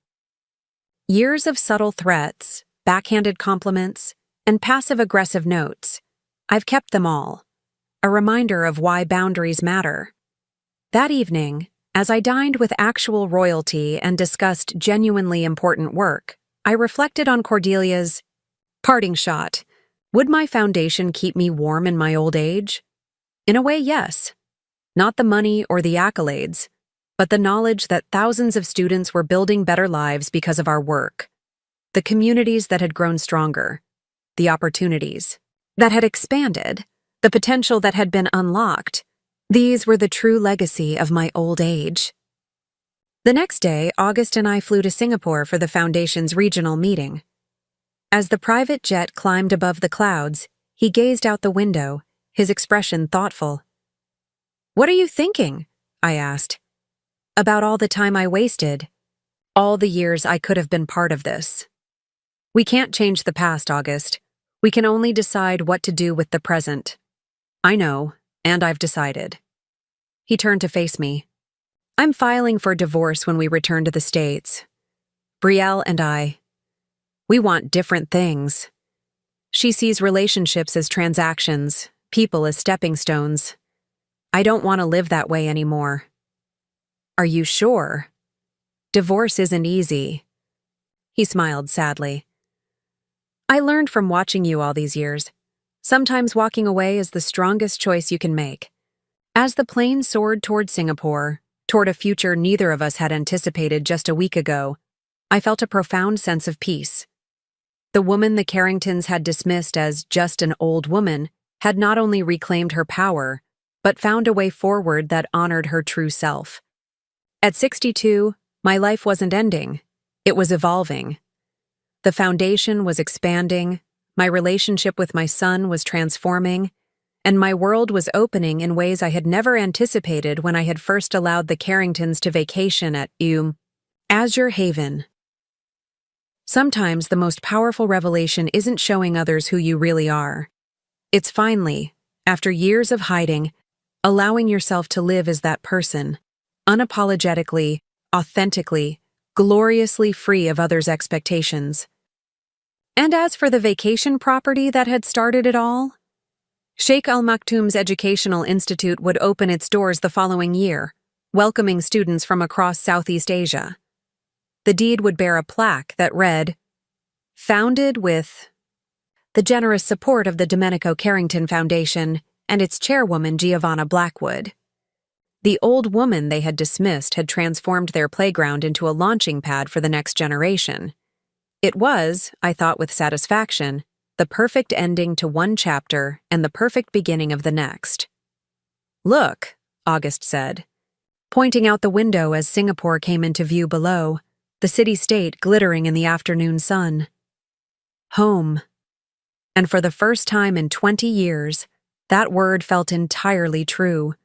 3 years passed in what felt like the blink of an eye. Singapore had become truly home, its vibrant energy and forward-thinking atmosphere perfectly matching the Foundation's vision. From my penthouse overlooking Marina Bay, I could see the glittering skyline that had witnessed my transformation, from a woman defined by others to someone entirely self-possessed. The Domenico Carrington Foundation had grown exponentially. What had begun as a modest educational initiative now encompassed technology innovation centers, vocational training programs, and microfinancing for women entrepreneurs across 12 countries in Southeast Asia. Forbes had recently named us one of the most effective philanthropic organizations in the region, citing our unprecedented 94% program-to-overhead ratio. August had surprised everyone, including himself, with his dedication to the foundation's work. Starting as a business liaison, he had quickly proven his value, leveraging his corporate connections to create internship pipelines for our graduates. Now, as Director of Strategic Partnerships, he traveled extensively throughout the region, building relationships with tech companies, universities, and government agencies. The entitled Carrington heir had transformed into a passionate advocate for educational equality. His divorce from Brielle had been finalized within 6 months of our Monaco trip. She had fought it bitterly, not out of love but out of fear of losing access to what she now understood was extraordinary wealth and influence. When she realized that August was serious, that he truly intended to start over with a modest salary, at a foundation halfway around the world, her fury had been spectacular. The settlement had been generous but firm, with clear boundaries that prevented her from trading on the Carrington name for social advancement. I was reviewing quarterly reports in my home office when Marie appeared at the door. "A package arrived for you from New York, hand-delivered by courier." She placed a slim envelope on my desk. The return address was a surprise: Cordelia Carrington. In the 3 years since Azure Haven, Cordelia had maintained a dignified silence. Unlike Brielle, who had attempted several awkward reconciliations, always conveniently timed around major foundation events that attracted media attention, Cordelia had simply disappeared from my life. According to August, she had retreated to the family's estate in Connecticut, focusing on local charity work and occasionally lamenting the ungrateful son who abandoned his heritage. I opened the envelope carefully. Inside was an invitation to a gala benefiting the Metropolitan Museum of Art, along with a handwritten note: "Giovanna, I hope this letter finds you well. Time has a way of providing perspective. Perhaps, if your schedule permits, we might see each other at the gala. Cordelia." No apology, no acknowledgement of past behavior, just a careful social overture disguised as casual coincidence. Classic Cordelia. I was still holding the invitation when August arrived for our weekly strategy meeting. He took one look at it and raised an eyebrow. "Grandmother's reaching out?" "It appears so, though reaching out might be an overstatement. More like extending the very tip of her little finger." He laughed. "Are you going to go?" "I haven't decided. The foundation does have supporters in New York I've been meaning to meet with. It could be efficient." "You mean you're curious?" "Perhaps a little." August settled into the chair across from my desk. "I ran into Valentina last month in London. Did I tell you?" "No, you didn't. How was that?" "Strange. She's changed. Married some tech entrepreneur, started a nonprofit focusing on ethical tech development. She actually asked intelligent questions about our work. People can surprise you. She apologized, Mom, specifically for how she treated you. Said she's been doing a lot of thinking about privilege and perception." I considered this information. One genuine apology in 3 years. Better than none, I suppose. "Would you be open to seeing her if she came to Singapore?" I'm not closed to the idea, though I'm not exactly holding my breath for a Carrington family reunion. August's phone buzzed. He glanced at it and grinned. "Speaking of family, Elise just landed. Her flight got in early." Elise Ng was August's fiancée, a brilliant Singaporean architect he'd met through the Foundation's Sustainable Campus project. She was everything Brielle wasn't: warm, genuine, accomplished in her own right, and completely unimpressed by wealth or status. She valued August for who he was, not what he represented. "Go," I smiled. "We can finish our meeting tomorrow." After August left, I returned to the invitation. The Metropolitan Gala was a significant event in New York's social calendar. The foundation did have legitimate business connections there. And perhaps, after 3 years, I was curious about what Cordelia might say face to face. I messaged Marie. "Book the New York trip. 2 weeks, starting with the Met Gala." The decision made, I turned back to my reports, only to be interrupted by another message. This one from Sheikh Al Maktoum. The Azure Haven Institute of Hospitality was celebrating its 2nd anniversary, and the Sheikh was inviting me to the graduation ceremony for its first cohort of students. I smiled at the symmetry. The property that had once been the site of my greatest humiliation was now producing graduates who would transform the hospitality industry across Southeast Asia. Many of them came from backgrounds similar to mine, talented, ambitious individuals who had been overlooked or underestimated because of circumstances beyond their control. The calendar dates aligned perfectly. I could attend the graduation in the Maldives, then continue on to New York for the Met Gala. A journey from my past to my future, with all the complicated emotions that would entail. 2 weeks later, I stood on the familiar shores of Azure Haven, though it was Azure Haven no longer. The Sheikh had retained the property's natural beauty while transforming its purpose, adding sleek educational facilities and student housing around the original villa. What had once been an exclusive playground for the wealthy was now a vibrant campus humming with purpose. As I walked through the gardens where I had once quietly arranged flowers for ungrateful guests, I was greeted by students eager to share their projects and aspirations. Many were the first in their families to receive higher education. All were passionate about creating ethical, sustainable approaches to hospitality. "Mrs. Blackwood," a young woman approached, her smile bright. "I'm Lynn May, 2nd-year student from Cambodia. Your foundation sponsored my scholarship." "It's wonderful to meet you, Lynn May. How are you finding the program?" "It's changed my life. In my village, women weren't expected to pursue careers. Now I'm developing an ecotourism model that could help my entire community." We walked together toward the main building, Lynn May enthusiastically describing her plans for a sustainable tourism initiative in rural Cambodia. Her intelligence and drive reminded me of myself at a younger age, the self that the Carringtons had never bothered to see.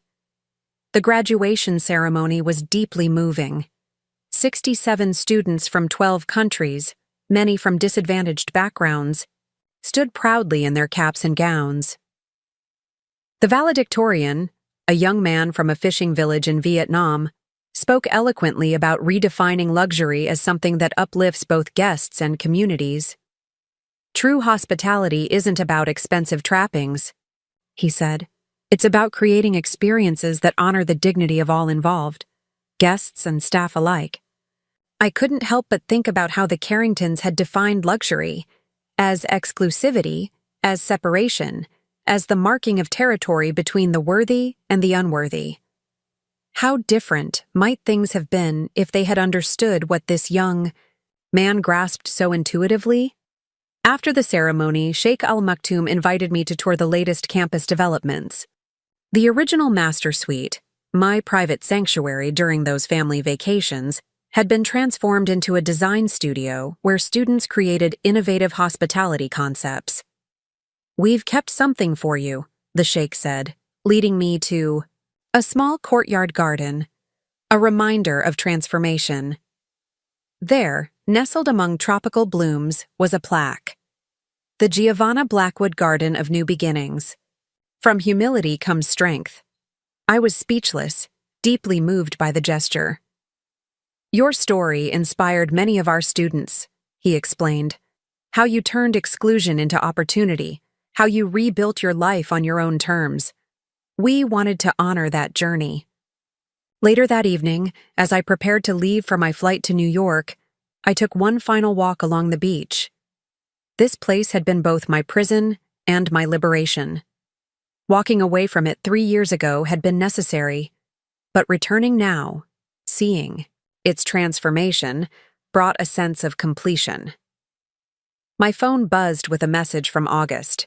Campus looks amazing in the photos. Safe travels to New York. Remember, you don't owe grandmother anything. He was right, of course. I didn't owe Cordelia a meeting, an explanation, or even courtesy beyond the basics. But I was curious about what 3 years might have changed. And perhaps, though I was reluctant to admit it, I wanted her to see exactly who I had become. The flight to New York gave me time to prepare mentally. Marie had arranged for me to meet with several foundation donors and potential partners while in the city.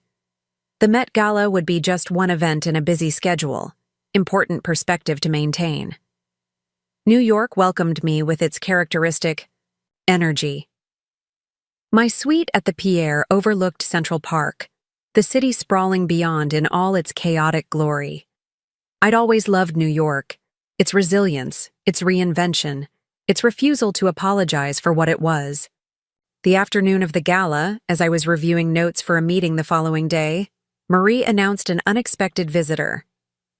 Ms. Valentina Carrington is here.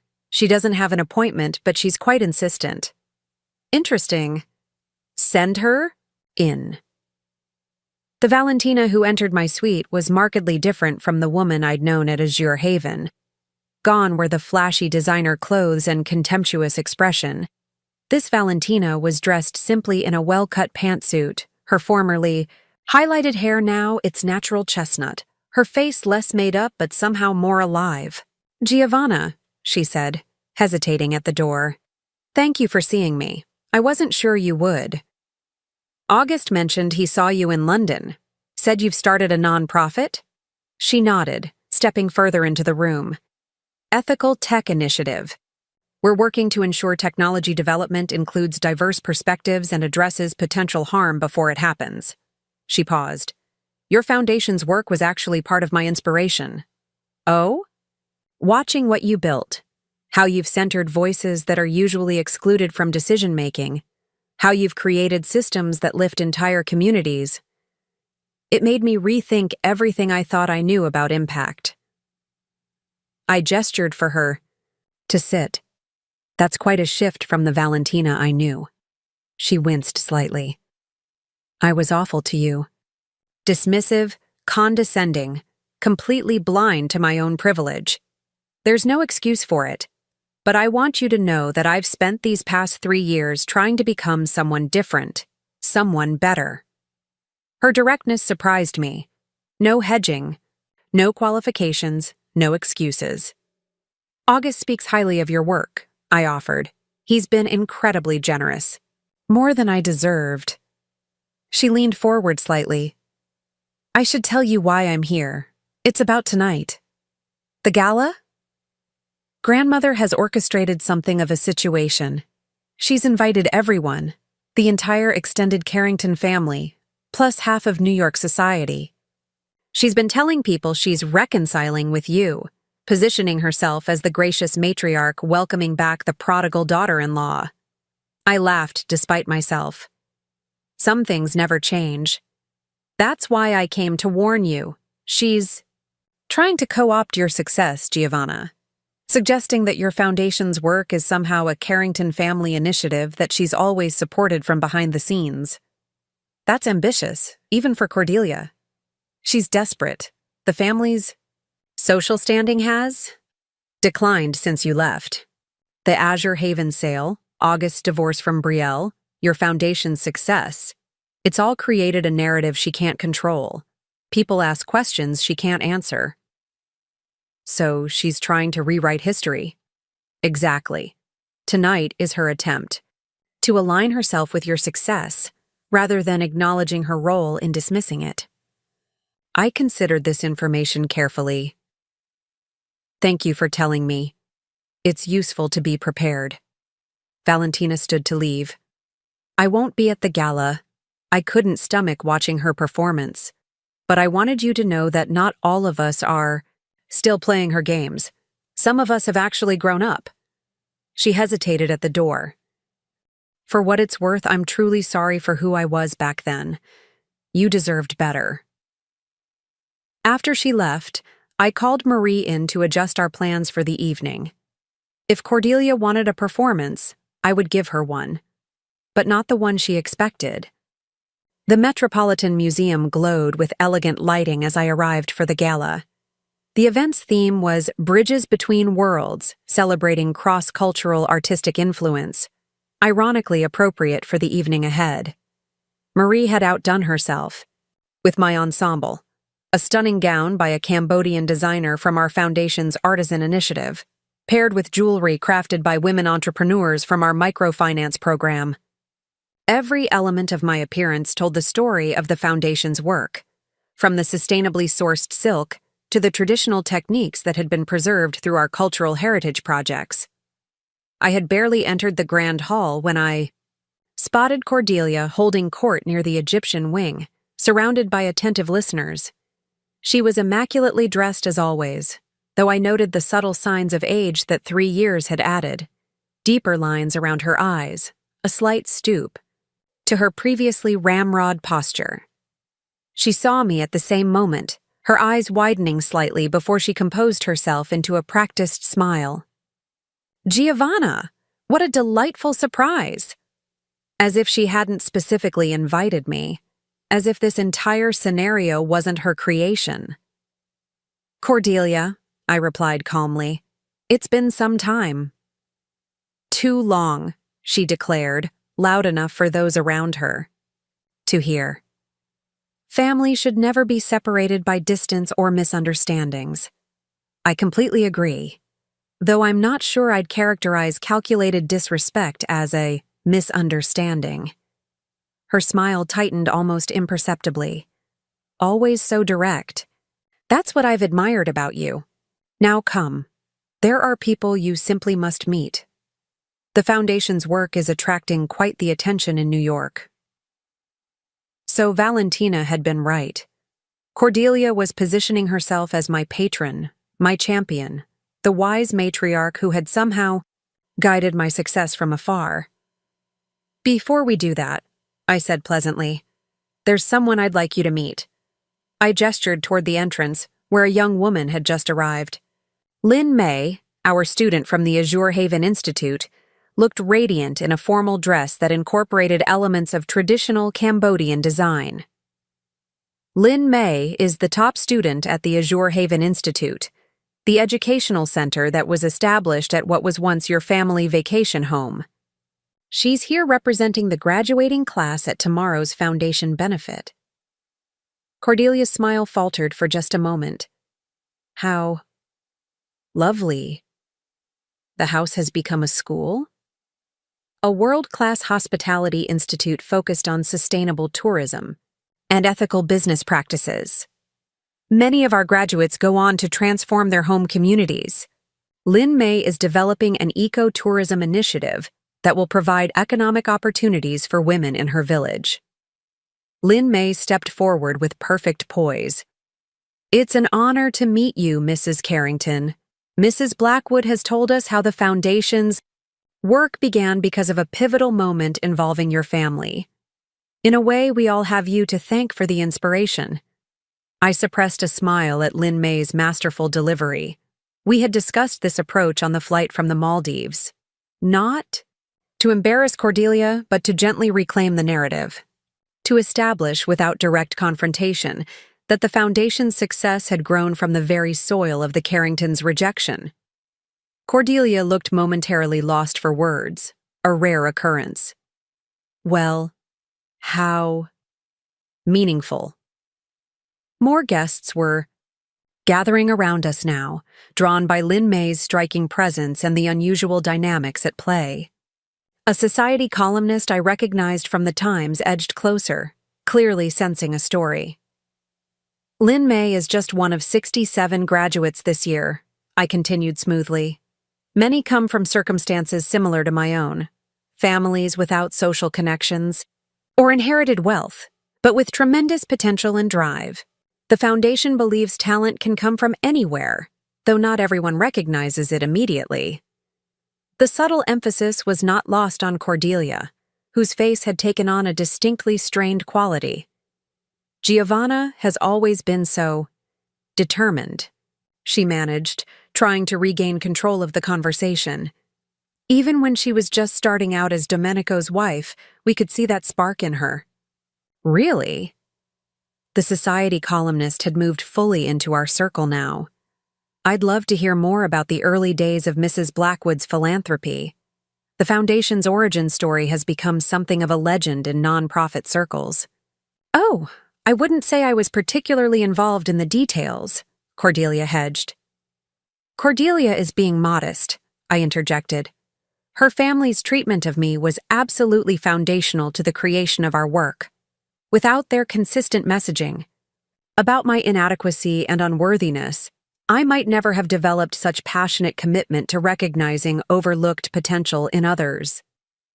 The columnist's eyebrows shot up as she scribbled in her small notebook. That's not— I never— Cordelia sputtered. It's nothing to be embarrassed about, I assured her warmly. Sometimes our greatest contributions come from unexpected places. Your family's behavior crystallized everything I wanted to change about how we value human potential. Lin May nodded earnestly. We study Mrs. Blackwood's journey in our Ethics and Leadership course, how she transformed exclusion into inclusion, judgment into opportunity. It's the cornerstone of our philosophy at Azure Haven Institute. The columnist was practically vibrating with excitement now. Mrs. Carrington, would you say you intentionally pushed your daughter-in-law toward her philanthropic calling? Was there a conscious strategy behind what some might see as social exclusion? It was the perfect trap.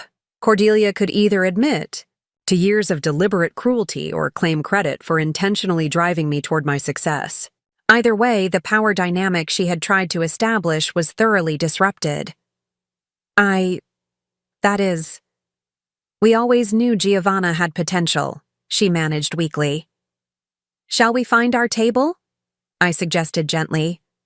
I believe the program is about to begin, and I wouldn't want to monopolize Mrs. Carrington's evening. She has so many important connections to maintain. As I guided Lin May away, leaving Cordelia to the columnist's eager follow-up questions, I felt a weight lifting that I hadn't even realized I was carrying. There would be no dramatic confrontation tonight, no public accusations or tearful scenes. Just this quiet reclamation of my narrative, this gentle but firm correction to Cordelia's attempted revisionist history. The gala proceeded with typical elegance, art, music, carefully curated conversations. Throughout the evening, I was approached by genuine Foundation supporters and curious newcomers alike, all interested in our work. With Lin May eloquently representing our students and programs, the Foundation's mission took center stage rather than family drama. I spotted Cordelia only once more that evening, sitting somewhat stiffly at her table, her customary circle of admirers noticeably thinner. Our eyes met briefly across the room. I raised my champagne glass in a small salute, not gloating, not angry, simply acknowledging what we both now understood. The power dynamic had irreversibly shifted. The woman they had dismissed as just an old woman had not only reclaimed her dignity, but had transformed their rejection into a force for good that would outlast all of them. The next morning, the society pages featured a small but pointed article, Carrington Family Inspiration Leads to Global Foundation Success. The piece quoted Lin May extensively on how the Foundation had created opportunities for students who might otherwise have been overlooked, and mentioned that the Azure Haven Institute now operated on the site of what had once been the Carrington family's vacation property. Cordelia was quoted only briefly, saying she had always recognized Giovanna's potential, a claim so thoroughly contradicted by 20 years of behavior that anyone who knew the history would recognize the revision for what it was. As I prepared for the Foundation benefit that evening, a much more substantive event focused on our actual work rather than social positioning, my phone lit up with a message from August. Saw the article. Masterful. Grandmother must be seething. Congratulations on taking the high road while still setting the record straight. I smiled. The high road indeed. Not because I had forgiven or forgotten, but because I had transcended. The greatest revenge wasn't in confrontation or humiliation, but in living so completely on my own terms that those who had once dismissed me became irrelevant to my story. The old woman they had underestimated had not only proven her worth, but had created a legacy that would continue long after the Carrington family name had faded from social prominence. And that, I realized, as I headed out to celebrate our graduates' achievements, was the most satisfying conclusion of all. 5 years after the Met Gala showdown with Cordelia, life had settled into a rhythm I could never have imagined during those painful days at Azure Haven. The foundation had expanded across 3 continents, with educational initiatives reaching over 50,000 students annually. What had begun as a personal mission of vindication had blossomed into a global movement for educational equity.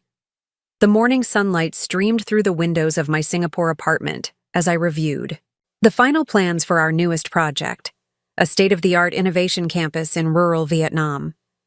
At 72, I remained actively involved in the foundation's strategic direction, though day-to-day operations had largely transitioned to our exceptional executive team. The Minister of Education confirmed for next month's groundbreaking, Marie said, setting down my morning coffee. Though now technically retired, she still insisted on managing my personal schedule. And August called. He and Elise are bringing the children later. I smiled at the thought of my grandchildren. Not grandchildren by blood, but by love. August and Elise had adopted twins from Cambodia 3 years ago, a boy and girl whose vibrant personalities had brought new energy into our lives. Mei Lin and Tenzin, now 8 years old, were frequent visitors to my apartment, filling it with laughter and curious questions about everything from architecture to marine biology. Also, Marie added, this arrived from New York. She handed me a thick cream envelope bearing the Carrington family crest. Inside was a formal invitation to Cordelia's 80th birthday celebration at the family estate in Connecticut, along with a handwritten note. Giovanna, I hope you might consider attending. There are conversations long overdue between us. Cordelia. I placed the invitation on my desk, unsurprised but thoughtful. Over the past 5 years, Cordelia had made several attempts at reconciliation, each more deliberate than the last. After the Met Gala, she had funded a modest scholarship at the Azure Haven Institute, a gesture that acknowledged, however obliquely, the value of my work. Last year, she had even attended a foundation fundraiser in Boston, sitting quietly in the back without attempting to center herself in the proceedings. Age and time had perhaps given her perspective. Or perhaps, as August suggested, she simply didn't want to be on the wrong side of history as her legacy took shape. My reflections were interrupted by a video call notification. Victoria Beaumont Ashford, Brielle's mother, who had become an unexpected ally and friend over the years. Giovanna, she greeted me, her elegant silver hair now fully white but her sharp intelligence unchanged. I assume you received Cordelia's invitation? This morning. You as well? Yes, though I suspect for different reasons. She wants you there for redemption. She wants me there as a witness to it. I laughed. Victoria's directness had always been refreshing. Will you go? I haven't decided. Brielle is pressuring me to attend. How is Brielle? I asked, genuinely curious. After her divorce from August, my former daughter-in-law had retreated from social media and, according to Victoria, undergone something of a personal transformation. Still finding her way. The divorce was a wake-up call. She's teaching elementary. School now, if you can believe it. Says it's the most fulfilling work she's ever done. That's unexpected. People can surprise you, sometimes even themselves. Victoria paused. Are you going to the birthday celebration? I glanced at the invitation again. I'm considering it. August thinks I should go, For closure, if nothing else. August always did have a generous heart, rather like his mother. After we ended the call, I walked to the window overlooking the city. Singapore had been good to me, its blend of tradition and innovation mirroring my own late-life reinvention. Here, I was known for my work, not for my family connections or past humiliations. Here, I had built a life entirely on my own terms. Did I need closure with Cordelia? With any of the Carringtons? Perhaps not. But there was something to be said for completing circles, for acknowledging growth, both theirs and my own. I messaged, August, I'm considering accepting Cordelia's invitation. Your thoughts? His reply came quickly. Only if it feels right to you. Elise and I would come with you for support. The twins are old enough to understand a family with complicated history. Family with complicated history. Such a diplomatic way to describe what had happened between us all. But then, August had always been a bridge builder, even as a child. It was what made him such an effective leader at the foundation now. That evening, as August's family gathered in my home for dinner, the conversation inevitably turned to Cordelia's invitation. So you'll be going to America to see great-grandmother? Maylin asked, her bright eyes curious. Is she nice? August and I exchanged glances. How to explain Cordelia to a child?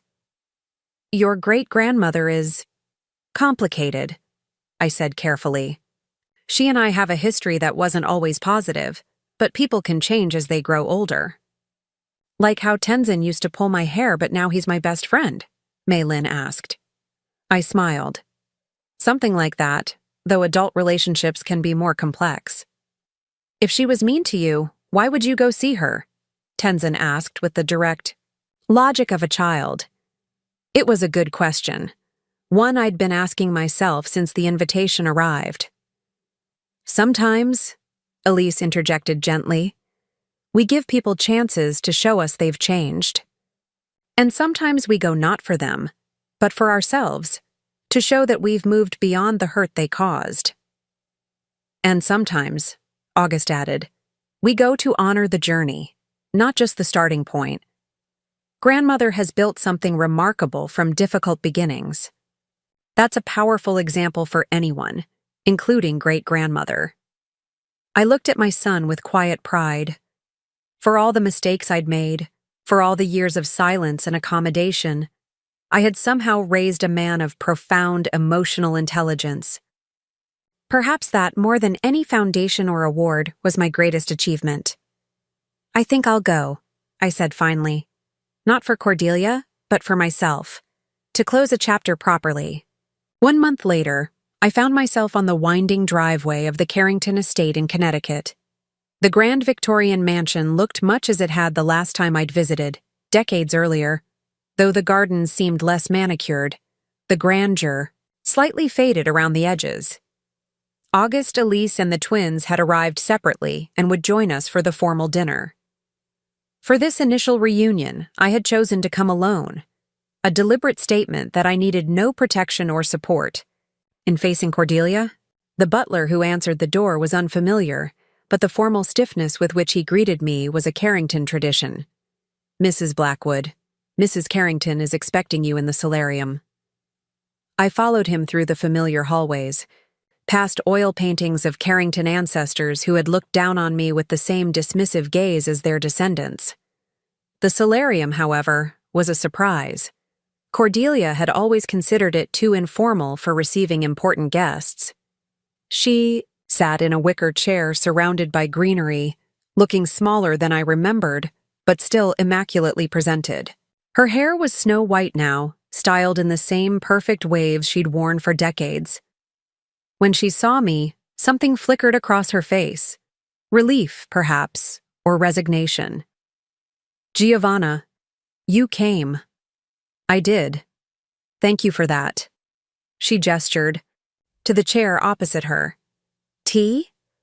Please. As she poured from a silver service, her hands trembled slightly. the only visible sign of her 80 years. Singapore agrees with you. You look well. Thank you. The work keeps me young. Yes, the foundation. It's quite remarkable what you've built. She handed me a delicate teacup.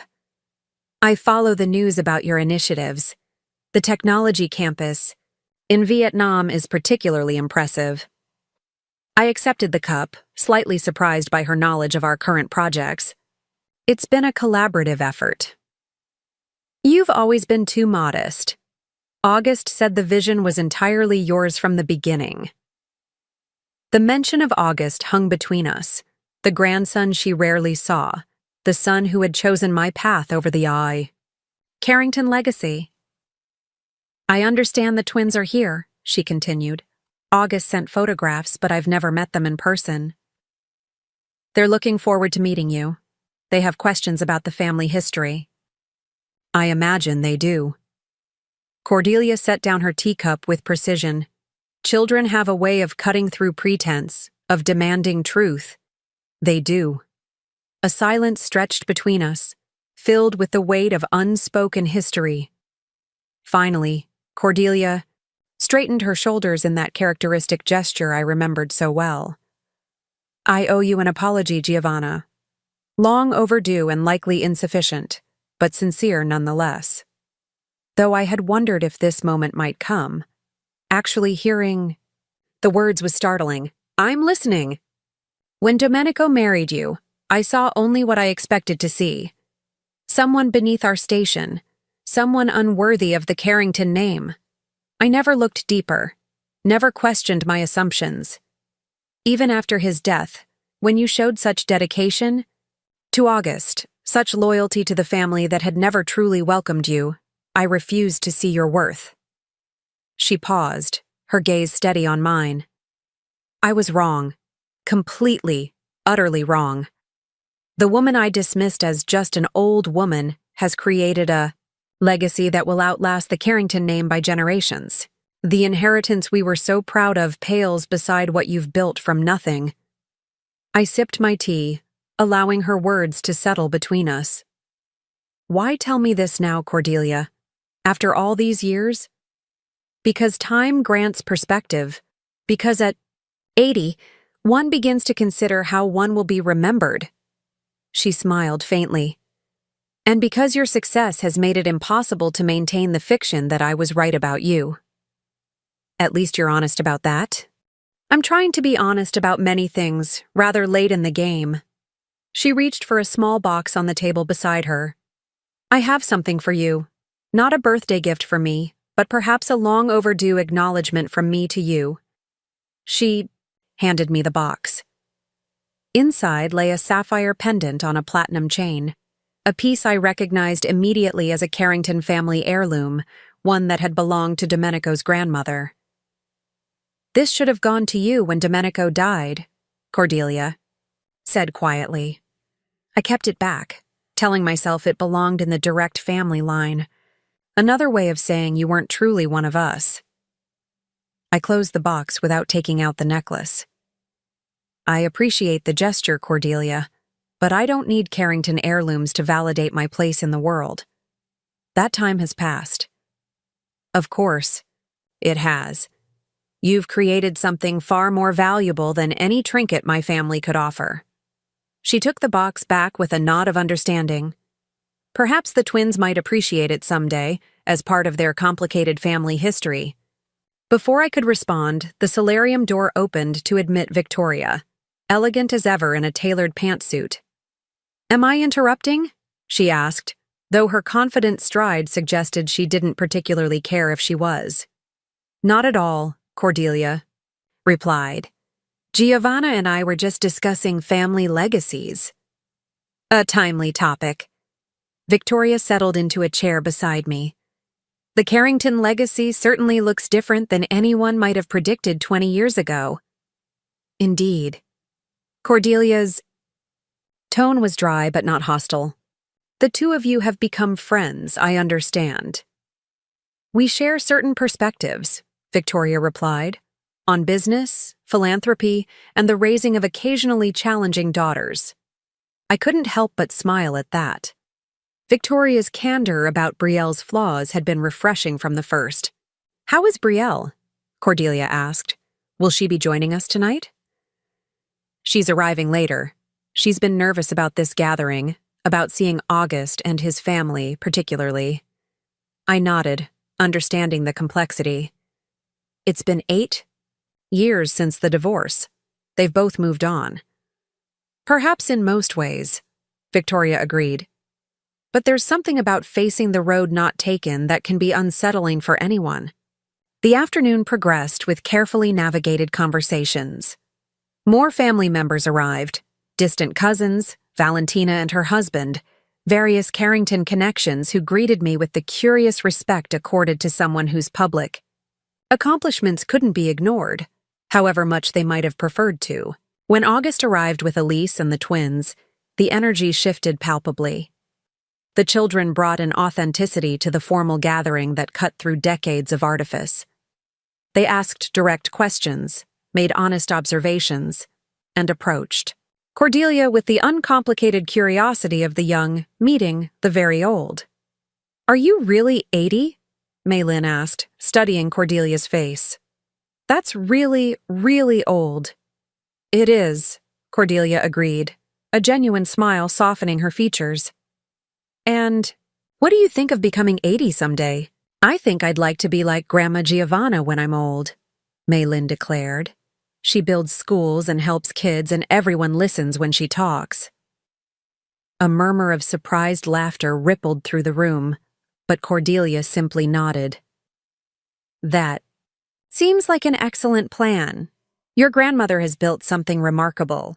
Later, as the formal dinner began in the grand dining room, I found myself seated between August and Cordelia, a deliberate placement that acknowledged both my foundation leadership and my complicated position in the family hierarchy. Conversation flowed around us, touching on safer topics of travel, politics, art, the standard Carrington dinner fare. It was while dessert was being served that Brielle finally arrived, slipping into the dining room with a murmured apology about delayed flights. She looked different than I remembered. Her formerly highlighted hair now a natural brown, her designer clothes replaced by a simple dress, her face more settled into itself. Her eyes met mine briefly across the table, an uncertain smile flickering at the corners of her mouth. Then she glanced at August and Elise, nodding in greeting before taking her seat beside her mother. The evening progressed without incident. There were toasts to Cordelia's health, reminiscences about family history, carefully edited to avoid the more uncomfortable chapters, and conversations about the various family members' current projects. When the foundation's work came up, Cordelia surprised me by speaking knowledgeably about our recent initiatives. The early childhood literacy program in Thailand has shown particularly impressive results, she noted. 87% improvement in reading levels within the first year, wasn't it? 89, I corrected, unable to hide my surprise at her detailed knowledge. "I read the annual reports," she said simply. "All of them."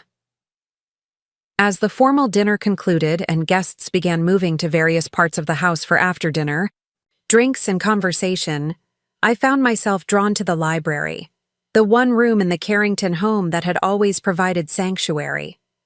The floor-to-ceiling bookshelves, the scent of leather bindings and old paper, the comfortable chairs by the fireplace, all remained unchanged since Domenico had first brought me here as his fiancé. I was studying the new additions to the collection when the door opened behind me. Brielle stood in the doorway, looking uncharacteristically hesitant. "May I join you?" she asked. I nodded, curious about what my former daughter-in-law might have to say after 8 years of silence. She moved to stand beside me at the bookshelves, not looking at me directly. "My mother says you've been doing well. The foundation is thriving." "It is. And you?" "Victoria mentioned you're teaching now." "3rd grade." A small, genuine smile crossed her face. "It's chaotic and exhausting and completely rewarding in a way nothing else has ever been." "That's good to hear." Brielle ran her fingers along the spines of several books before speaking again. I owe you an apology, Giovanna. More than an apology. An acknowledgement of how terribly I behaved as your daughter-in-law. That was a long time ago. Not long enough to erase the shame I feel when I think about it. She finally turned to face me. Do you know what made me become a teacher? Working with your foundation's literacy volunteers after the divorce. I needed something to fill my time, and it was the one thing I knew would irritate my mother-in-law. I laughed despite myself. And yet, here you are, still teaching. Because it changed me. Working with those children, seeing their potential, realizing how many of them were being overlooked or underestimated. It was like looking in a mirror at everything I had done to you. All the ways I had dismissed someone's value based on superficial judgments. The irony wasn't lost on me.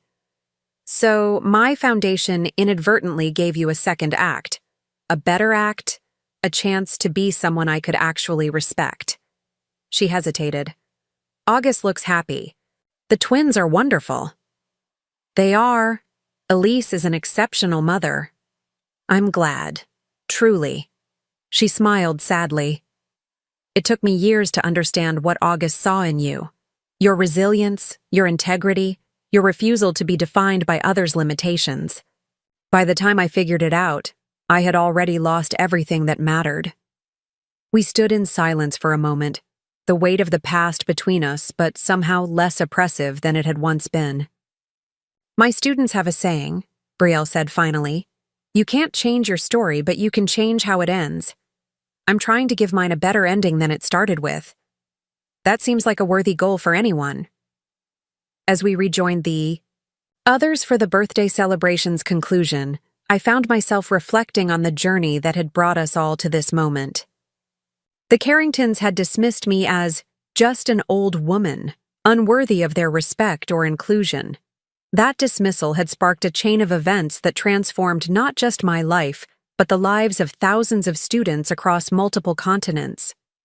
The old woman they had rejected had built something far greater than they could have imagined.